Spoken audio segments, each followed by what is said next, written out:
Hello guys, good morning. कैसे हो आप सब? आपका एक बार फिर से स्वागत है आपके अपने चैनल आई विल पर, जिसमें कि हम कर रहे थे ज्योग्राफी की टेस्ट सीरीज। और आज हम आ जाते हैं अपने लेक्चर नंबर 8 पर। ठीक है, ये हमारे टेस्ट 4 का लास्ट पार्ट होने वाला है। अगर आपको वीडियो अच्छी लगे तो लाइक करना मत भूलना और चैनल को सब्सक्राइब तो जल्दी जल्दी से कर दो। ठीक है, और अगर आपको इसकी पीडीएफ चाहिए तो जाके डिस्क्रिप्शन बॉक्स चेक करो, वहाँ पे आपको हमारे टेलीग्राम चैनल का लिंक मिल जाएगा, तो आपको वहाँ से इसका लिंक मिल जाएगा। ठीक है, इसकी पीडीएफ मिल जाएगी। आज इसकी पीडीएफ डल जाएगी क्योंकि आज इसके 100 क्वेश्चन कंप्लीट हो जाएंगे। तो चलिए इसी नोट पे इस वीडियो को शुरू करते हैं। अगर फिर से बोल रही हूँ, अगर आपको वीडियो अच्छी लगे तो लाइक करनी है और चैनल को सब्सक्राइब करना जरूर है। ठीक है, और इस वीडियो का सबसे ज़्यादा फायदा आपको बता ही दिया, बहुत बहुत बहुत बार मैं बता चुकी हूँ कि पहले अपना आंसर खुद लगाओ। जैसे ये क्वेश्चन है, पहले इसका आंसर खुद लगाओ, उसके बाद आंसर देखो। ठीक है, एक रिवीजन आपका आराम से हो जाएगा। चलो देख लेते हैं फिर भी। Which of the following bauxite producing area of India lies below the Tropic of Cancer. देखो, ट्रॉपिक ऑफ कैंसर के बिलो में बताने हैं कौन से बॉक्साइट प्रोड्यूसिंग एरिया है इंडिया के। अब ये क्वेश्चन क्या लग रहा है, ये क्वेश्चन लग रहा है हमें मैप से। ठीक है, क्या आप क्या बोलोगे? ट्रॉपिक ऑफ कैंसर मतलब मैप से कौन सा नीचे कौन सा ऊपर है, तो वो मैप से पता होना चाहिए। लेकिन ये ऐसी चीज़ें कहाँ से आई हुई हैं? एनसीईआरटी से। ठीक है, एनसीईआरटी का ये क्वेश्चन जो है वो एनसीईआरटी से बना के दिया गया है। क्यों? देखो, कटनी, अमरकंटक, बिलासपुर, कोरापुट, मेकाल हिल्स। ठीक है, ये तो है। चलो, बॉक्साइट प्रोड्यूसिंग एरिया देखो एनसीईआरटी में कैसे दे रखे हैं। ये हैं हमारे क्या, ये जो डिब्बे वाले हैं ये कौन से बॉक्साइट प्रोड्यूसिंग एरिया हैं। ठीक है, देखो ये मेकाल हिल्स, बालाघाट, नहीं बालाघाट तो उसमें है, फिर है अमरकंटक, कटनी, ठीक है, हजारीबाग, सिंहभूम। तो ये सारे क्या हैं? ये क्या है सारे? ये बॉक्साइट प्रोड्यूसिंग रीजन्स है। ये देखो कोरापुट कहाँ पे है? उड़ीसा में नीचे है। ठीक है, ये बिलासपुर हिल कहाँ पे है? यहाँ पे। अगर आपको अच्छे से नहीं दिख रहा है तो आप जाके अपनी एनसीईआरटी की जो बुक है वो भी खोल सकते हो। ठीक है, वहाँ पे फिगर 7.3 है। अब देखो यहाँ पे क्या क्या थी? कटनी। अब हमने एक चीज़ देखी, ट्रॉपिक ऑफ कैंसर के ऊपर है कटनी। देखो, ये है ट्रॉपिक ऑफ कैंसर की लाइन और ये है कटनी जगह। ठीक है, तो इसका मतलब आपको क्या पता चल गया? अगर आपको इसको जूम करना है तो भी आप इसको कर सकते हो। ये देखो, ठीक है, थोड़ा सा आपको साफ तो नहीं नज़र आ रहा होगा, बट हाँ समझ में आ जाएगा। ये देखो कहाँ कहाँ पे जगह हैं। अगर मैं इसको इरेज कर देती हूँ तो आपको अच्छे से दिखेंगे। ठीक है, तो ये देखो कहाँ पे है? कटनी। ये ट्रॉपिक ऑफ कैंसर है और इसके ऊपर है कटनी जगह। ठीक है, तो फर्स्ट तो इसका मतलब नहीं होगा। ठीक है, फर्स्ट तो नहीं होगा, इसका मतलब कि बिलो चाहिए हमें, ट्रॉपिक ऑफ कैंसर के नीचे चाहिए, तो कटनी तो ऊपर है, तो फर्स्ट स्टेटमेंट तो रॉन्ग हो गई। ठीक है, डायरेक्ट हमें पता चल गया। इसका मतलब 4 और 5, कोरापुट अभी देखा उड़ीसा में, मेकाल हिल्स नीचे ही है, तो ये दोनों तो नीचे ही हैं। अब देखो 2 और 3, अमरकंटक एंड बिलासपुर। अब हमें क्या देखना है? अमरकंटक एंड बिलासपुर देखना है। ठीक है, कहाँ पे है अमरकंटक एंड बिलासपुर? देखो नीचे ही है। ठीक है, अमरकंटक भी नीचे ही है और बिलासपुर भी नीचे है। बिलासपुर कहाँ पे है? ये छत्तीसगढ़ में है। ठीक है, और अमरकंटक ये कहाँ पे है? ये एमपी में है। ठीक है, तो ये चीज़ ध्यान रखनी है। ये 2 स्टेट्स ये क्या है? ट्रॉपिक ऑफ कैंसर के नीचे हैं। और ये जो डिब्बे वाले रीजन है ये सारे क्या कौन से प्रोड्यूसिंग रीजन है? ये बॉक्साइट प्रोड्यूसिंग रीजन है। कौन से? बॉक्साइट प्रोड्यूसिंग रीजन है। देखो यहाँ मेनली क्या पाया जाता है? बॉक्साइट पाया जाता है। और जो स्टार मार्क कर रखे हैं ये कौन से? कॉपर प्रोड्यूसिंग रीजन है। इसका मतलब कॉपर कहाँ पे होता है? राजस्थान में भी होता है और इस वाले एरिया में भी होता है।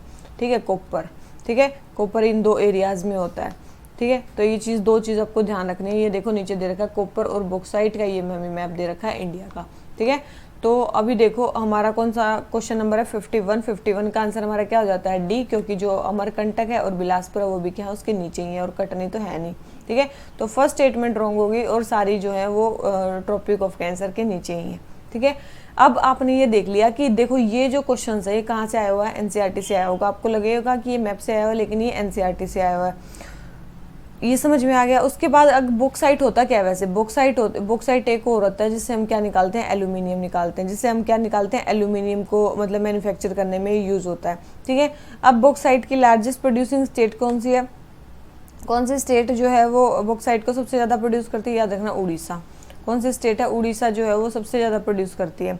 उड़ीसा में भी जो 4 डिस्ट्रिक्ट्स हैं वो काफ़ी ज़्यादा प्रोड्यूस कर रहे हैं। एक तो है कालाहांडी, सबसे ज़्यादा आपने इसका नाम सुना होगा। एक तो है कालाहांडी, ठीक है, दूसरा नाम है संबलपुर, संबलपुर, ठीक है, कालाहांडी संबलपुर, दो नाम आपने सुने होंगे। उसके बाद अभी ज़्यादा जो प्रोडक्शन होता है वो बोलंगीर में भी थोड़ा ज़्यादा प्रोडक्शन होने लगा है, और एक कोरापुट, ठीक है, कोरापुट, ठीक है। तो ये 4 जगह हैं कहाँ पे, उड़ीसा में, जहाँ पे सबसे ज़्यादा, वैसे तो उड़ीसा में सबसे ज़्यादा प्रोडक्शन होता है, लेकिन उड़ीसा में भी ज़्यादा प्रोडक्शन कहाँ पे होता है, कालाहांडी और संबलपुर, बोलंगीर और कोरापुट में भी जो इसका प्रोडक्शन है वो क्या हो रहा है, इंक्रीज हो रहा है, ठीक है। झारखंड में एक जगह है जिसका नाम है लोहार दुर्गा, जिसका नाम क्या है, लोहार दुर्गा, वहाँ पे भी बॉक्साइट का ज़्यादा प्रोडक्शन होता है। उसके बाद गुजरात में भी थोड़ा बहुत इसका प्रोडक्शन होता है, जैसे कि जामनगर, भावनगर, ठीक है। छत्तीसगढ़ में हमने देख लिया अमरकंटक, देखो वो छत्तीसगढ़ में जगह थी अमरकंटक, ठीक है, एमपी और छत्तीसगढ़ के बीच में है, तो छत्तीसगढ़ में मानी जा रही है, ठीक है।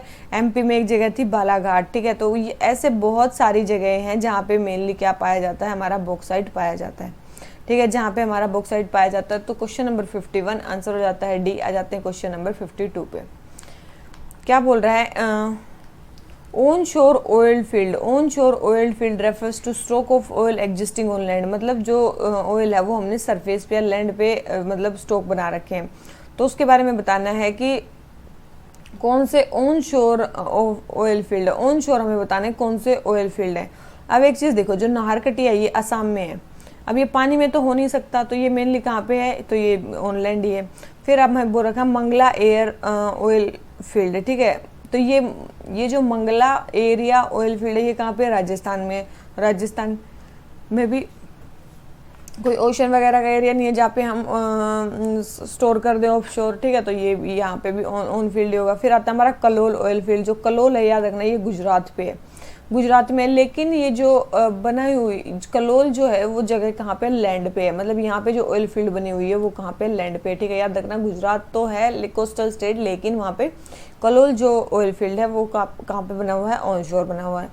फिर आता है हमारा बेसिन ऑयल फील्ड, आपने देखा होगा बेसिन ऑयल फील्ड क्या है, ऑफ शोर है, ठीक है, वो बिल्कुल समुद्र के अंदर बना हुआ है। तो ये चीज़ आपको ध्यान रखनी है। इसी को वसाई फील्ड भी बोलते हैं, इसी को क्या बोलते हैं, वसाई फील्ड भी बोलते हैं, बेसिन ऑयल फील्ड को वसाई फील्ड भी बोलते हैं, ठीक है। तो ये चीज़ आपको ध्यान में आ गई। तो अभी आप हम एक चीज़ देख लेते हैं ऑयल फील्ड्स का, और देख लेते हैं, 1 मिनट 1 सेकेंड, अगर हमने इसका स्क्रीनशॉट कहीं लिया हो तो देख लेते हैं। देखो यहाँ पे जो ऑयल फील्ड्स कौन से हैं, जहाँ पे हमने स्क्वायर वाला डिब्बा बना हुआ है। अब देख लेते हैं वहाँ हमारे स्क्वायर वाले डिब्बे कहाँ पे बने हुए हैं, ठीक है। तो देखो ये रहा हमारा क्या, कलोल, दिख रहा है कलोल, ये हमारा कलोल, ठीक है। कलोल कहाँ पे, गुजरात में, और लैंड वाला एरिया है जहाँ पे ऑन शोर कौन सा ऑयल फील्ड है। ये देखो ये हमारा बेसिन, यहाँ पे कौन सा है ऑयल फील्ड, यहाँ पे ऑफ शोर वो वाला फील्ड है, ठीक है। उसके बाद देखो अभी हमने पढ़ा नाहरकटिया, नाहरकटिया जगह अभी हमने पढ़ी, ठीक है। उसके बाद और कौन सी जगह आई थी हमारी, ठीक है। तो ये हमारी जगह कहाँ पे हैं, ठीक है। तो ये चीज़ ध्यान रखना है, ये सारी जगह हमारी कहाँ पे हैं, यहीं पे हैं, ठीक है। तो ये ऑयल फील्ड्स हैं जहाँ पे जो स्क्वायर में दे रखे हैं, ठीक है। तो ये हमारे हो गए क्या, ये मेनली हैं ऑयल फील्ड्स। और एक मुंबई हाई भी एक मेन ऑयल फील्ड है, ठीक है, ये भी क्या है, ऑफ शोर है। तो याद रखना मेनली जो क्रूड ऑयल है ना वो सेडिमेंट्री रॉक्स में पाया जाता है, जो टर्शरी पीरियड की होती है, ठीक है। टर्शरी पीरियड की सेडिमेंट्री रॉक्स में मेनली हमारा क्या पाया जाता है, हमारा मतलब जो ये क्रूड ऑयल है वो पाया जाता है। अब ये जो हमारी निकालने के लिए, जो भी ऑयल निकालने के लिए ONGC कंपनी बनी थी, ठीक है। ये ONGC कब बनी थी, याद रखना 1956 में बनी थी, oil and natural gas corporation, ठीक है। तो ये 1956 में बनी थी। क्या तब तक कोई भी इंडिया में कोई मतलब ऑयल प्रोड्यूसिंग रीजन था तब जब 1956 में ONGC बनी? यस, एक जगह हम ऑयल प्रोड्यूस करते थे, एक जगह हम ऑयल प्रोड्यूस करते थे, और उस जगह का नाम क्या था, डिगबोई। उस जगह का नाम क्या है, डिगबोई। याद रखना उस जगह का नाम क्या है, डिगबोई। डिगबोई में हम पहले क्या करते थे, ऑयल प्रोड्यूस करते थे, ये ऑयल प्रोड्यूसिंग रीजन था। लेकिन अब तो कई सारे असम में आपको दिख रहे होंगे कि क्या है, ऑयल प्रोड्यूसिंग रीजन है। पहले तो केवल डिगबोई था, लेकिन अब क्या है, जैसे कि नाहरकटिया, अभी देखा हमने क्या है, नाहरकटिया एक रीजन है, ठीक है। मोरान एक रीजन है, ठीक है। तो याद रखना नाहरकटिया और मोरान ये 2 रीजन भी है, क्या है, ऑयल प्रोड्यूसिंग रीजन है। पहले असम में केवल और केवल डिगबोई था ONGC के बनने से पहले, लेकिन अभी मोरान और नाहरकटिया में भी क्या हो गया है, इसका जो प्रोडक्शन है वो इंक्रीज हो गया है, ठीक है। तो ये आपको थोड़ा सा मैप याद रखना है। उसके बाद गुजरात में भी कई सारे ऑयल फील्ड हैं, ठीक है। गुजरात में भी कई सारे हैं, हमने कलोल देख लिया है, ठीक है, कलोल हमने देख लिया। इसके अलावा गुजरात में और भी बहुत सारे हैं, जैसे कि गुजरात की बात करें वहाँ पे अंकलेश्वर, ठीक, कौन सा है, अंकलेश्वर है। उसके बाद कलोल देख लिया, उसके बाद है महसाना, कौन सा है, महसाना। उसके बाद है हमारा नवागांव, कौन सा है, नवागांव। और उसके बाद है हमारा कोशंबा, कौन सा है, ये भी जगह कहाँ पे है, गुजरात में, ठीक है। ये सारी चीज़ें याद रखनी है। कोशंबा भी हमारा कहाँ पे, गुजरात में है। और उसके बाद आती है हमारी लूनेज, लूनेज। तो ये सारी जगह क्या है, ऑयल प्रोड्यूसिंग रीजन है, कहाँ के, गुजरात के, ठीक है। मुंबई हाई आपको पता ही चल गया। और मेनली जो कृष्णा, गोदावरी और कावेरी का जो बेसिन है, ठीक है, याद रखनी है ये चीज़। मतलब जो कृष्णा गोदावरी, देखो यहाँ पे कृष्णा गोदावरी का यहाँ पे बेसिन है, ठीक है। तो और मेनली यहाँ पे कौन सा है, कावेरी का बेसिन है। तो यहाँ पे भी मेन क्या पाया जाता है, हमारे थोड़े बहुत ऑयल पाया जाता है, ठीक है। ये चीज़ ध्यान रखनी है। उसके बाद क्या ध्यान रखनी है कि मेनली जो हम ऑयल वेल से एक्सट्रैक्ट करते हैं उसमें तो इम्प्योरिटीज़ होती हैं, तो उसमें उनकी इम्प्योरिटीज़, तो उसको हम डायरेक्ट यूज़ नहीं कर सकते। तो उसको क्या करना पड़ेगा, पहले रिफाइन करना पड़ेगा। उसके लिए दो टाइप के मतलब वो होते हैं, क्या होते हैं, उसके लिए दो टाइप के मतलब ऑयल फील्ड्स या जो भी होते हैं वो होते हैं, उनको बोलते हैं, एक होते हैं मतलब क्या, एक होते हैं हमारे मार्केट बेस्ड, एक होते हैं मार्केट बेस्ड, और एक होते हैं हमारे कौन से, फील्ड बेस्ड। एक मतलब जो फील्ड पे कर देते हैं, एक जो मार्केट में जाने से पहले करते हैं।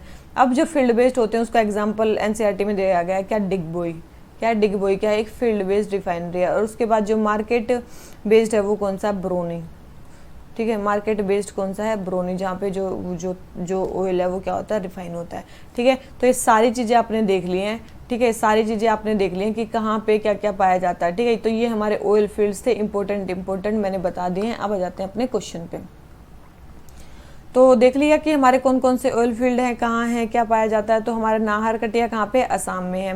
मंगला कहाँ है, ऑयल फील्ड कहाँ पे, राजस्थान में। कलोल कहाँ पे, गुजरात में। और बेसिन ऑयल फील्ड कहाँ पे है, ऑफशोर है ये। तो ये मेनली गुजरात के नीचे है। तो हमारे फर्स्ट 3 जो हैं, 1 2 3, ये क्या है, हमारे सारे वहाँ पे पाए जाते हैं, ठीक है, ऑन शोर पाए जाते हैं। हो गया हमारा कंप्लीट क्वेश्चन। आ जाते हैं क्वेश्चन नंबर 53 पे। Great Lakes are vast inland fresh water. देखो ग्रेट लेक्स आपने सुने होंगे, कहाँ पे हैं, नॉर्थ अमेरिका में है, ठीक है। तो ग्रेट लेक्स हमें बताने वेस्ट से लेके ईस्ट में कैसे मतलब जाते हैं, ठीक है। वेस्ट से ईस्ट में उनका जो एक्सटेंट है वो हमें बताना है।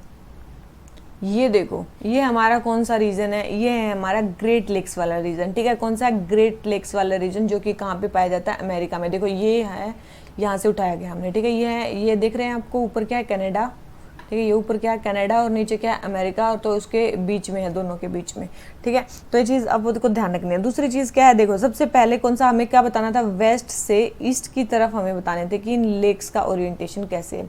तो सबसे पहले कौन सा लेक आया हमारा, लेक सुपीरियर, ठीक है। दोनों कंट्रीज के बीच में सबसे पहला जो लेक है वो है लेक सुपीरियर। दूसरा हमारा कौन सा है, लेक मिचिगन, कौन सा है, मिचिगन। और याद रखना ये जो लेक मिचिगन है ये टोटल किस में आता है, अमेरिका में आता है।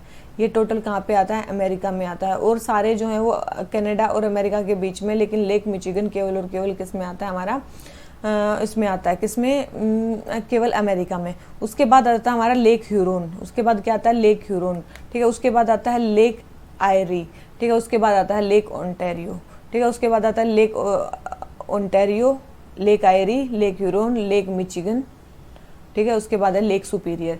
तो ये है हमारे सारे लेक्स। और वहीं पे देखो याद रखना, यहाँ पे यहीं पे एक और लेक है जिसको क्या बोलते हैं, लेक निपिगन।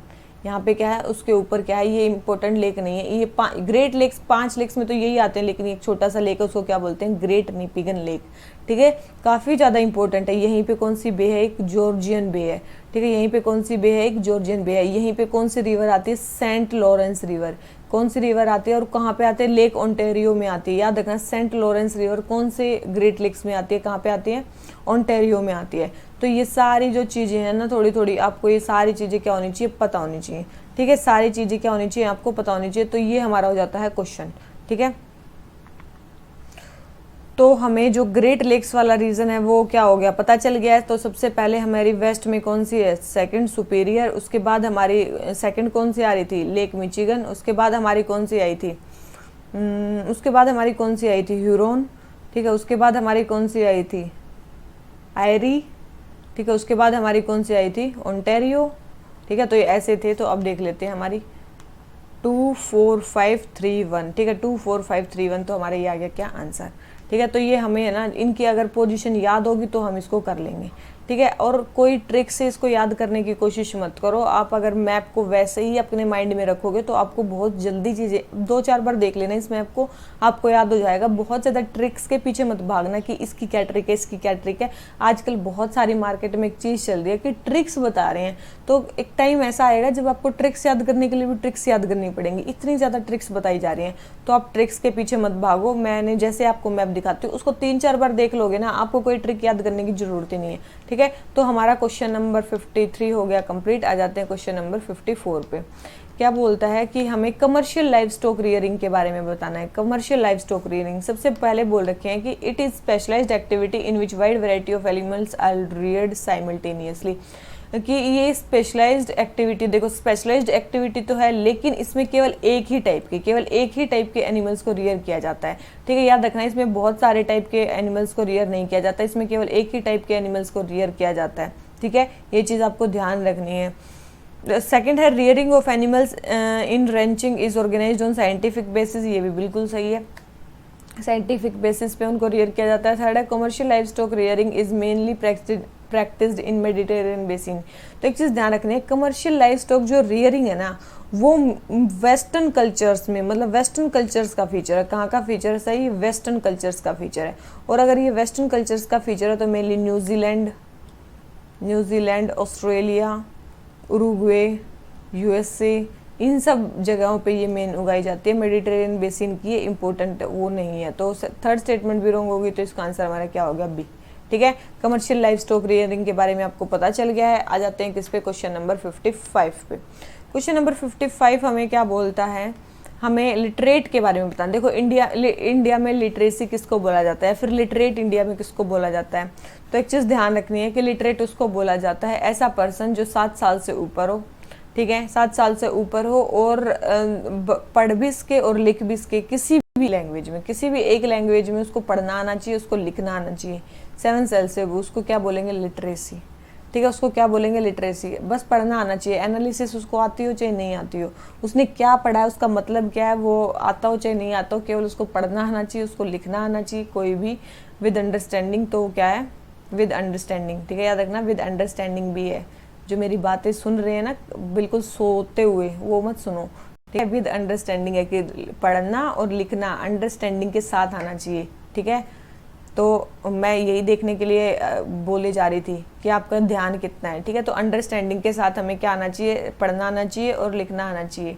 तो उसको क्या बोलेंगे? लिटरेट बोलेंगे। तो क्वेश्चन नंबर 55 आंसर आ गया डी। अगर कभी मीन्स में आ जाए तो आप लिख देना, क्योंकि आपको तो अभी पता ही चल गया है। सेंसस 2011 में इंटरनल माइग्रेशन के बारे में बताना। देखो एक तो होता है एक्सटर्नल माइग्रेशन, कंट्री से बाहर कोई जाता है, एक इंटरनल माइग्रेशन, कंट्री के अंदर ही अंदर घूमते रहते हैं। सबसे पहले बोल रखा है कि इंटर स्टेट में जो वेस्ट बंगाल है वहाँ से सबसे लार्जेस्ट सोर्स है, तो फिर तो सबसे ज़्यादा लोग मतलब वेस्ट बंगाल के ही दिखने चाहिए हर जगह। इंटर स्टेट में जहाँ भी जाओ आपको वहीं के लोग दिखने चाहिए। तो ये स्टेटमेंट क्या है? बिल्कुल गलत है, क्योंकि इंटर स्टेट माइग्रेशन का लार्जेस्ट सोर्स जहाँ के भी लोग हैं वो है यूपी एंड बिहार। कहाँ के लोग हैं? यूपी एंड बिहार का जो है लार्जेस्ट सोर्स कौन सा है? इंटर स्टेट माइग्रेशन में है। तो ये वेस्ट बंगाल नहीं है। तो फर्स्ट स्टेटमेंट रॉन्ग होगी, क्योंकि वेस्ट बंगाल के लोग तो बहुत कम दिखते हैं। फिर है second, intra state movement accounted for more than 2/3 of all internal migration. All internal migration का 2/3 जो है वो क्या होते हैं? Intra state. अब देखो, अब इंडिया के इंटरनल माइग्रेशन में भी दो चीज़ होंगी ना, एक तो इंटर स्टेट, एक स्टेट से दूसरे स्टेट में जाते हैं लोग, एक होते हैं इंट्रा स्टेट, अपने स्टेट के अंदर घूमेंगे। तो याद रखना जो अपने ही स्टेट के अंदर घूमते हैं ना वो लोग ज़्यादा होते हैं, ठीक है। इंट्रा स्टेट मूवमेंट जो लोगों का वो ज़्यादा। तो ये सेकंड स्टेटमेंट करेक्ट है। Third, Delhi receive more internal migrants than Maharashtra. तो याद रखना महाराष्ट्र ज़्यादा इंटरनल माइग्रेंट्स को लेता है एज कम्पेयर टू दिल्ली, ठीक है। याद रखना महाराष्ट्र में ज़्यादा है एज कम्पेयर टू दिल्ली, और वैसे दोनों में ही ज़्यादा है। तो थर्ड स्टेटमेंट हमारी क्या होगी? रॉन्ग होगी। तो थर्ड रॉन्ग होगी और सेकंड करेक्ट है। तो इसका आंसर हमारा क्या आ गया? ए। नॉर्मल है, आपको सेंसस का पता है तो कर लोगे, नहीं पता है तो नहीं कर पाओगे। क्वेश्चन नंबर 57, इंटरनेशनल एयरपोर्ट्स के बारे में बताना। कौन कौन से इंटरनेशनल एयरपोर्ट्स हैं? देखो अमृतसर, श्रीनगर, कोझिकोडे, नागपुर, कुशीनगर, सारे ही क्या हैं? ये इंटरनेशनल एयरपोर्ट्स हैं, ठीक है। याद रखना सारे ही क्या हैं? इंटरनेशनल एयरपोर्ट्स हैं, ठीक है। ये है पंजाब में, श्रीनगर कहाँ पे है? जम्मू एंड कश्मीर में, कोझिकोडे कहाँ पे है? ये केरला में, ठीक है। उसके बाद नागपुर हमारा कहाँ पे है? महाराष्ट्र में, और कुशीनगर हमारा कहाँ पे? यूपी में। ठीक है। तो ये सारे ये कहाँ पे, मेरे को बताना ये कुशीनगर कहाँ पे है। तो हमारा जो ये वाला क्वेश्चन हो जाता है क्वेश्चन नंबर 57 कंप्लीट हो जाता है, क्योंकि इसका आंसर हमारा क्या आ गया, डी। ठीक है, इसका आंसर हमारा क्या आ गया, डी।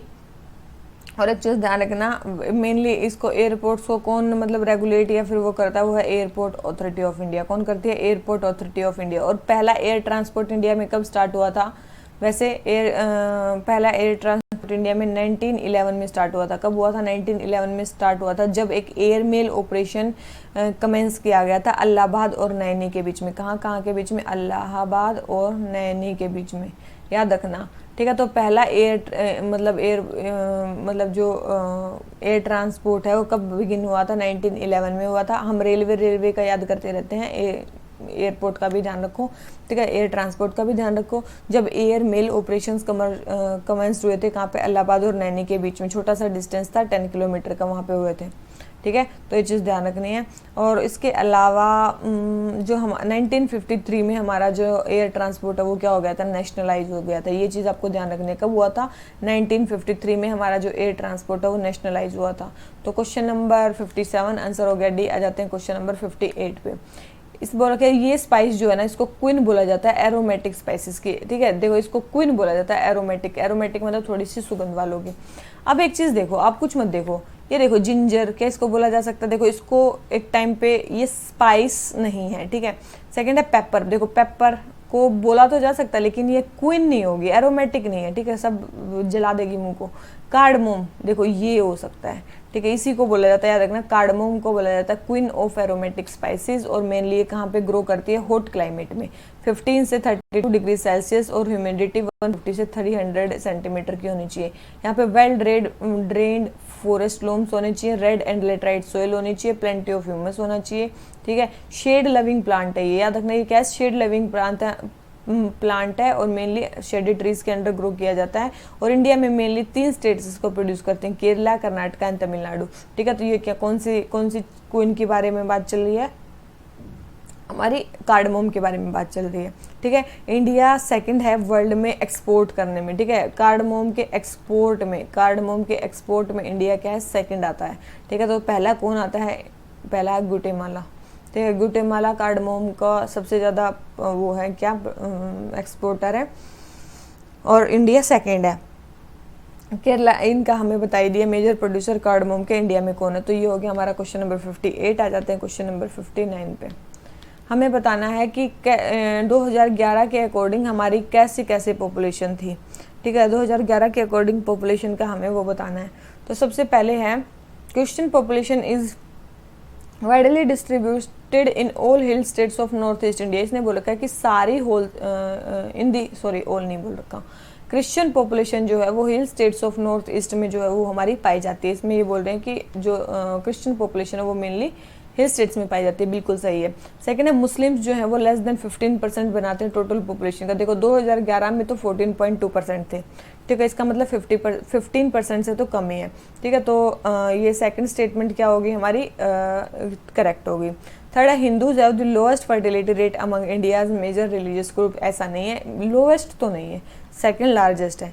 ठीक है, तो फर्टिलिटी रेट हिंदूज का क्या है, सेकंड लार्जेस्ट है, वो नहीं है, क्या है, लोवेस्ट नहीं है। तो थर्ड स्टेटमेंट हमारी रॉन्ग होगी, first and second statement correct है। तो इसका आंसर हमारा क्या हो जाता है, डी। ठीक है, इसका आंसर हमारा क्या हो जाता है, डी। इसके अलावा मैं आपको कुछ चीज़ें और बता देती हूँ। उन कुछ चीज़ों में मैं आपको क्या बताना चाहती हूँ, उन चीज़ों में आपको कुछ चीज़ें हैं, जैसे कि हमने आंसर तो देख लिया कि मुस्लिम्स की जो पॉपुलेशन है वो 2011 के अकॉर्डिंग 14.2 है। तो याद रखना, अब अभी हमें पूछा गया फर्टिलिटी रेट के बारे में। किसके बारे में, फर्टिलिटी रेट। ठीक है, फर्टिलिटी रेट के बारे में मेंस के लिए टॉपिक बहुत ज़्यादा इंपॉर्टेंट है। ठीक है, देखो फर्टिलिटी रेट की बात करें, जो याद रखना सबसे हाईएस्ट जो फर्टिलिटी रेट है वो किसका है, सबसे हाईएस्ट जो फर्टिलिटी रेट है याद रखना वो किसका है, मुस्लिम्स का है। ठीक है, कौन सा रिलीजियस ग्रुप का है, मुस्लिम्स का है सबसे ज़्यादा फर्टिलिटी रेट, और वो ठीक है हाईएस्ट फर्टिलिटी रेट है अमंग ऑल जो मेजर रिलीजियस ग्रुप है। वो कितना 2.6% है, कितना है 2.6 है। उसके बाद किसका है, उसके बाद है हिंदूज का, उसके बाद किसका है, हिंदूज का, वो कितना है 2.1 है। और सबसे मतलब लोएस्ट जो फर्टिलिटी रेट है वो किसका है, सबसे लोएस्ट फर्टिलिटी रेट है हमारा जैनिज्म का, जैन्स का, ठीक है, वो कितना है 1.2, ठीक है 1.2। तो याद रखना ये है हमारे फर्टिलिटी रेट 2.6, 2.1, 1.2, ठीक है। तो ये हमारे क्या हो गए फर्टिलिटी रेट। तो हमें पता चल गया कि सबसे ज़्यादा कौन सा रिलीजियस ग्रुप का फर्टिलिटी रेट है, मतलब एक एवरेज फीमेल कितनी ज़्यादा मतलब बच्चे अपनी लाइफ में प्रोड्यूस करती है, समथिंग ऐसा। तो मुस्लिम का सबसे ज़्यादा है और जेंट्स का सबसे कम है, ठीक है। दूसरी चीज़ हम आते हैं इसमें, क्या दूसरी चीज़ है हमारी कि एक और एनालिसिस आती है कि 1951 से लेके 2011 तक हमारी पहले मतलब 1951 में पॉपुलेशन का कंपोजिशन क्या था और अब 2011 में पॉपुलेशन का कंपोजिशन क्या है, ठीक है। अब इसमें देखो सबसे पहले आते हैं, सबसे हिंदूज़ की बात कर लेते हैं। सबसे पहले हिंदूज़ याद रखना 84% थे, क्या थे हिंदूज़ 84% थे, मान लो यहाँ पे थे। तो अभी उनका कंपोजिशन घट के कितना हो गया है 79%, कितना हो गया 79%। तो याद रखना उनका पॉपुलेशन क्या किया है, डिक्रीज किया है। अब आ जाते हैं सेकंड लार्जेस्ट ग्रुप पे, जिसका जो कौन है मुस्लिम्स, ठीक है मुस्लिम्स। उनका कंपोजिशन क्या, 1951 में उनका कंपोजिशन कितना था 9.8% था, कितना था 9.8% था। और अभी मैंने बताया कि उनका क्या हो गया 14.2% हो गया, कितना हो गया 14.2%। तो इसका मतलब मुस्लिम्स का जो नंबर है वो क्या है ओवर इतने डिकेड्स में बढ़ा है, ठीक है। पहले 9.8% थे, अब 14.2 है। पहले हिंदूज कितने थे 84%, ये 79%। अब थर्ड रिलीजियस ग्रुप के बारे में आ जाते हैं क्रिश्चियंस, जो मेनली कहाँ पे रहते हैं, हिल स्टेट्स में रहते हैं। अब क्रिश्चियंस का जो कंपोजिशन है याद रखना वो पहले कितना था, 2.3 था और अभी भी कितना है 2.3 है, ठीक है। अभी भी कितना 2.3 है, तो ये अप्रोक्स सेम ही रहा है। उसके बाद आते हैं हमारे 6, उसके बाद क्या आते हैं 6 का मेनली जो है वो पहले 1.9 था, अभी थोड़ा सा डिक्रीज किया, वो कितना किया 1.7, ठीक है। उसके बाद आते हैं हमारे बुद्धिस्ट, ठीक है। उसके बाद आते हैं हमारे बुद्धिस्ट का जो नंबर है याद रखना वो पहले 0.7 था और अभी भी कितना है 0.7 है, ठीक है। उनका फर्टिलिटी मतलब जो परसेंटेज कंपोजिशन है वो सेम ही है। फिर आते हैं हमारे जेंट्स, ठीक है। जेंट्स का पहले कंपोजिशन था 0.4 और अब भी कितना है 0.4। तो आपको एक चीज़ ध्यान में देखने को मिल रही है कि 1951 में बुद्धिस्ट, जेंट्स और क्रिश्चियंस इनका जो कंपोजिशन था वो तो सेम था, या तो सेम था, ठीक है। फिर 6 का डिक्रीज हुआ, हिंदूज का भी डिक्रीज हुआ, लेकिन केवल और केवल किसका इंक्रीज हुआ है, जो परसेंटेज कंपोजिशन है पॉपुलेशन में मुस्लिम्स का इंक्रीज हुआ। तो केवल ये एनालिसिस ध्यान रख लेना कि पॉपुलेशन कंपोजिशन में जो कोई रिलीजियस ग्रुप का अगर जो मेजर इंक्रीज हो रहा है 1951 से 2011 के बीच में, तो वो कौन है, मुस्लिम्स है, ठीक है। याद रखना इसको, मुस्लिम्स है और इनका फर्टिलिटी रेट भी हाईएस्ट है, कितना है 2.6 है। और मेनली हिंदूज का फर्टिलिटी रेट कितना है 2.1 है और जेंट्स का कितना है, सबसे कम है शायद कितना था 1.2 था। तो ये चीज़ आपको ध्यान रखनी, सारी चीज़ें तो हमने देख ली कि मेजर पॉपुलेशन कंपोजिशन डिफरेंट मतलब अलग अलग डिकेड्स में कितना है। तो हमारा क्वेश्चन ये वाला हो जाता है कंप्लीट। अब आ जाते हैं अपने क्वेश्चन पे। तो क्वेश्चन नंबर 59 हो गया कंप्लीट। आ जाते हैं 60 पे। क्वेश्चन नंबर 60 हमें क्या बोलता है, arrange the following minerals and energy sources as you would encounter them while going from Kashmir to Kanyakumari. देखो कश्मीर से आप कन्याकुमारी जाओगे तो आपको कौन कौन सी चीज़ें रास्ते में मिलेंगी, ठीक है। आप जगह के नाम पता है तो कर लोगे, नहीं पता है तो फिर क्या मुंह देखोगे दूसरों के बैठ के, ठीक है। सबसे पहले है 60, देखो भाद्रा आयरन ओर माइन। देखो भाद्रा माइन कहाँ पे है, ये महाराष्ट्र में है, ठीक है। भद्रा कहाँ पे है, महाराष्ट्र में। उसके बाद है नरोरा आपको पता होगा यूपी में है। नई कहाँ पे है, याद रखना ये कहाँ पे, तमिलनाडु में। कहाँ पे है, नई तमिलनाडु में। और नेल्लोर मिक्का बेल्ट कहाँ पे है, नेल्लोर मिक्का बेल्ट है आंध्रा में। कहाँ पे है, नेल्लोर मिक्का बेल्ट आंध्रा में। लार्जेस्ट मिक्का प्रोड्यूसिंग स्टेट है आंध्रा, ठीक है, याद रखना। तो ये ऐसे हैं। तो आपको कश्मीर से कन्याकुमारी में सबसे ऊपर क्या मिलेगा, यूपी मिलेगा। तो सबसे पहले आ गया हमारा 2, ठीक है। सबसे पहले आ गया हमारा 2, ठीक है, 2 है, 2 में है। उसके बाद है 1, ठीक है, 1 है, महाराष्ट्र आ गया। उसके बाद आंध्रा आएगा, 4 आएगा। उसके बाद तो इसका आंसर हमारा क्या हो गया, डी, ठीक है। इसके बाद आंसर हमारा क्या हो गया, डी, ठीक है। तो हमें बस जगह के नाम जो है ना ये कहाँ पे हैं वो जरूर पता होना चाहिए। आ जाते हैं 61 पे। इंडिया में भूकिया, हुट्टी, कुदेर, कोच, परासी ये फेमस माइंस किस चीज़ की हैं, ठीक है। याद रखना इनके नाम ही आपको याद रखने पड़ेंगे। ये किसकी माइंस है, मेन गोल्ड की माइंस है। कहाँ किसकी माइंस है, ये गोल्ड की माइंस है। भूखिया, हुट्टी, कुदेर, कोच, परासी, ठीक है, बहुत इंपॉर्टेंट है। ये मेनली किसकी माइंस है, ये मेनली गोल्ड की माइंस है, ठीक है। ये मेनली किसकी माइंस हैं, गोल्ड की ही माइंस हैं ये। बुखिया जो है ना, याद रखना ये बुखिया कहाँ पे है, याद रखना ये बुखिया है राजस्थान में, ठीक है। ये हट्टी है कर्नाटका में, हुट्टी हट्टी जो भी है ये कर्नाटका में। कुदेर कोच जो है ये हमारा मेन झारखंड में, और ये परासी जो है ये हमारा कहाँ पे, झारखंड में, ठीक है। तो ये चीज़ कुछ चीज़ें ध्यान रखने की, ये जगह कहाँ पे है और मेनली जो है ये किसके लिए फेमस है, किसके लिए फेमस है, गोल्ड के लिए फेमस है। आ जाते हैं किस पे, क्वेश्चन नंबर 62 पे। हमें क्या बोलना है, grain cultivation, commercial grain cultivation जो है वो किस एरिया में होती है, किस रीजन में होती है कमर्शियल ग्रेन कल्टीवेशन। तो आपको एक चीज़ आप देखो कि कहाँ पे होती होगी कमर्शियल ग्रीन कल्टीवेशन। सबसे पहले बोल रखे हैं यूरोपियन के स्टेपीज, सेकेंड है Canadian and American prairies, Amazon का बेसिन।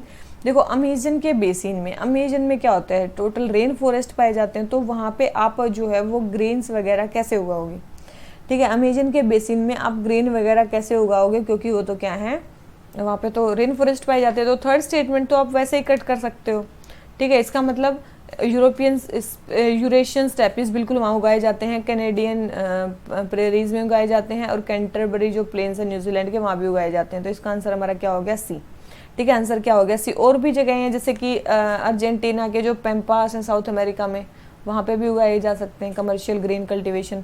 उसके बाद अफ्रीका में जो वेल्ट्स हैं, उसके बाद डाउन्स जो है ऑस्ट्रेलिया में, तो इन सब में क्या उगाया जा सकता है, कमर्शियल ग्रीन कल्टीवेशन की जा सकती है। और मेन क्रॉप कौन सी उगाई जाती है, वीट। सबको पता है कि सबसे एक इम्पोर्टेंट क्रॉप कौन सी जो उगाई जाती है वो है वीट। इसके अलावा कॉर्न, बार्ले, ओट्स, ये राई भी, ये सारी चीज़ें भी उगाई जाती हैं।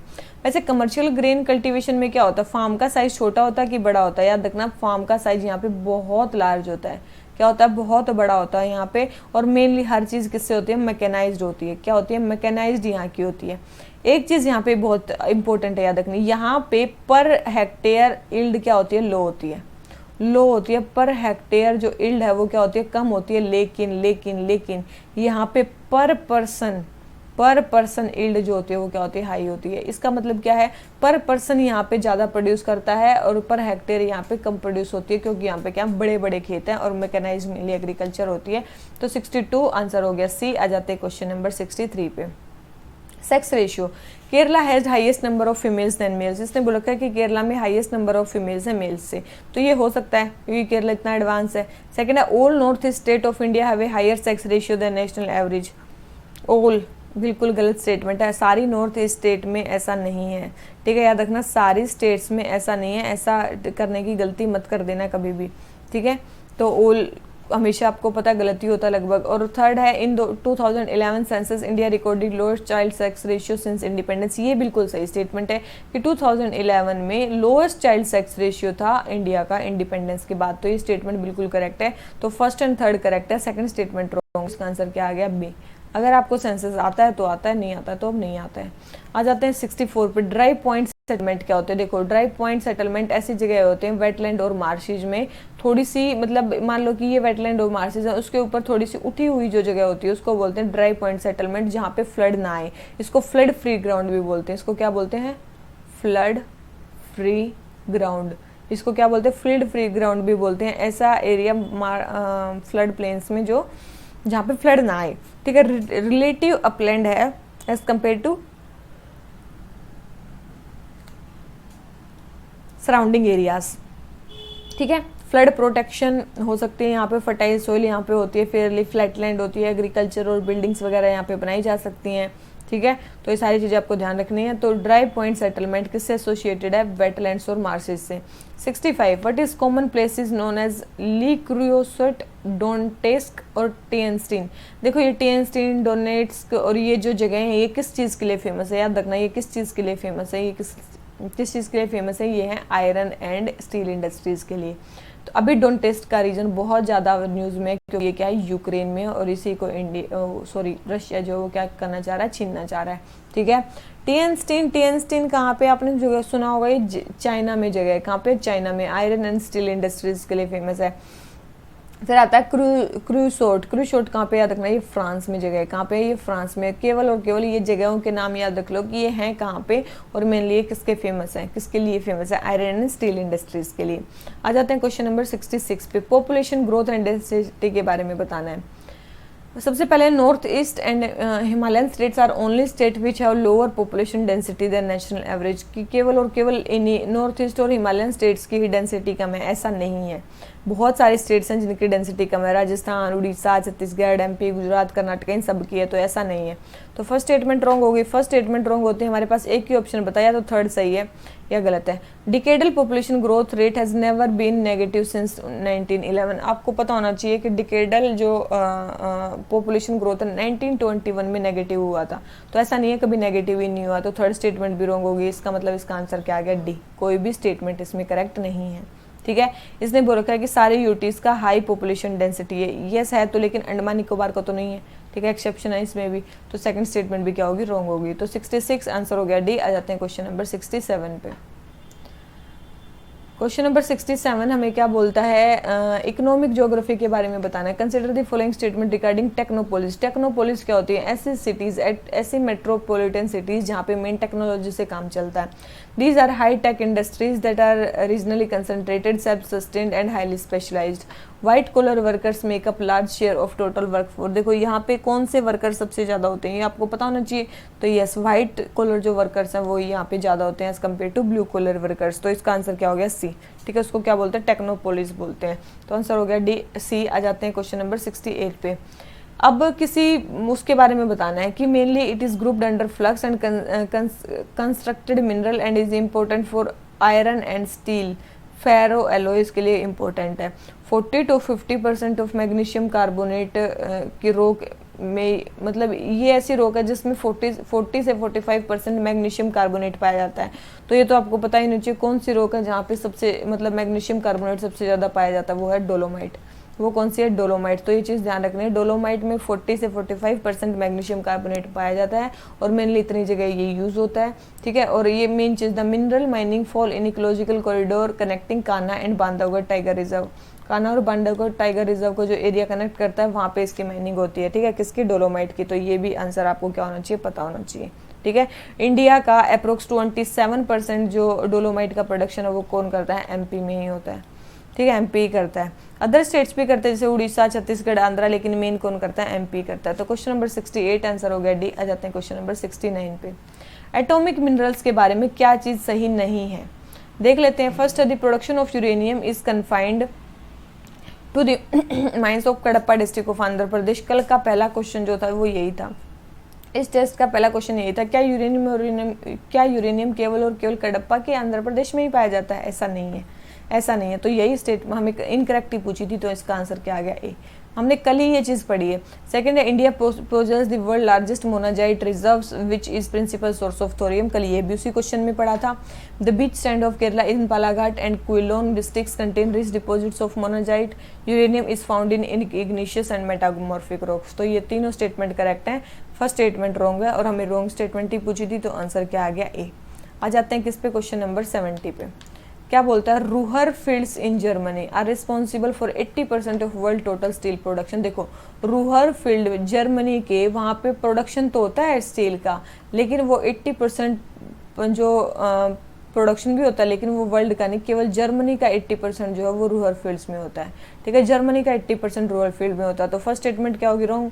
सेकंड है, Port Talbot is major inland riverine port in Ruhr region. Ruhr region में मेजर जो इनलैंड रिवराइन पोर्ट है वो टैलबोट है। तो इनलैंड पोर्ट बोल रखा है, इनलैंड रिवराइन पोर्ट जो है टैलबोट है, तो ऐसा नहीं है। ऐसा क्या है? ये जो स्टेटमेंट है ये हमारी रॉन्ग दे रखी है। ये स्टेटमेंट क्या है? ये भी हमारी रॉन्ग दे रखी है, क्योंकि मेजर ये जो टैलबोट है, ये चीज़ आपको ध्यान रखना है कि जो पोर्ट टैलबोट है वो तो यूके में पाया जाता है। पोर्ट टैलबोट कहाँ पे? यूके में पाया जाता है। ये तो वहाँ पे है ही नहीं, सबसे पहली बात। ठीक है, तो जर्मनी में है नहीं, तो फिर कैसे पोर्ट बन जाएगा वहाँ का? तो इसका आंसर क्या हो जाता है? डी। इसका आंसर क्या हो जाता है? डी। ये देखो, ये मैप आपको दिख रहा है, ये कौन सी रिवर है? राइन रिवर है। ये कौन सी रिवर है? राइन रिवर है। और इसमें बहुत सारी रिवर्स आके इधर से मिल रही हैं, इनसे मिल रही हैं। उसमें से एक रिवर कौन सी है? Ruhr river. और जो ये रीजन वाला है, ये रीजन कौन सा रीजन है? ये है रूहर रीजन। ठीक है, ये कौन सा रीजन है? रूहर रीजन है। और यहाँ पे एक इनलैंड पोर्ट है जिसका नाम क्या है? डुइसबर्ग। यहाँ पे बर्ग। ठीक है, डुइसबर्ग यहाँ का नाम है। ठीक है, तो याद रखना डुइसबर्ग यहाँ का इनलैंड पोर्ट है, ना कि क्या है? ये चीज़ ध्यान रखनी है। मेजर इनलैंड रिवराइन पोर्ट जो रूहर रीजन में है वो है डुइसबर्ग। कौन सा है? डुइसबर्ग, ना कि वो टेलकोट पेलकोट जो भी बोल रखा था।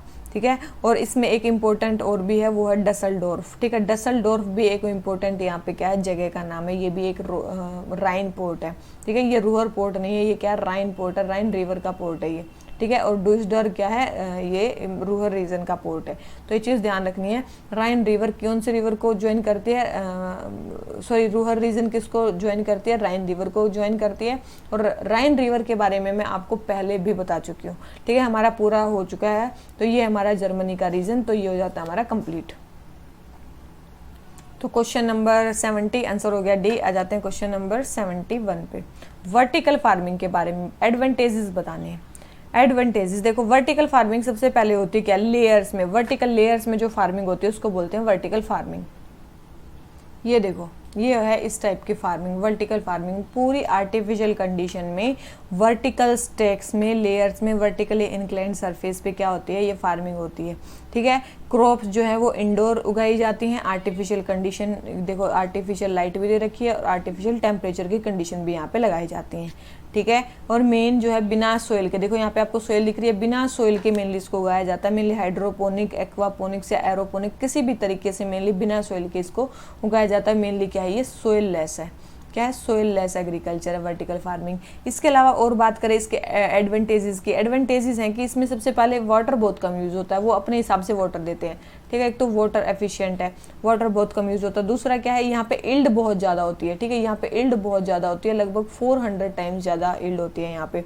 तीसरी चीज़ है, ये सीज़न पे डिपेंड नहीं करती, जैसे इसको जिस भी सीजन में इसको वैसी कंडीशन देंगे तो ये कोई भी क्रॉप साल भर उगाई जा सकती है, सीजन पे डिपेंड नहीं है, ठीक है। दूसरी चीज़ पेस्टिसाइड फ्री, यहाँ पे पेस्टिसाइड्स का यूज़ नहीं किया जाता, टोटल ऑर्गेनिक जो है वो प्रोडक्शन किया जाता है। तो ये सारे क्या हैं, इसके एडवांटेजेस हैं, ये सारे क्या हैं, एडवांटेजेस हैं किसके, वर्टिकल फार्मिंग के। उसके अलावा हम आ जाते हैं किस पे, डिसएडवांटेजेस पे। तो इसके नुकसान क्या है, मान लो ये हम वर्टिकल फार्मिंग कर रहे हैं तो इसके मतलब वो क्या है।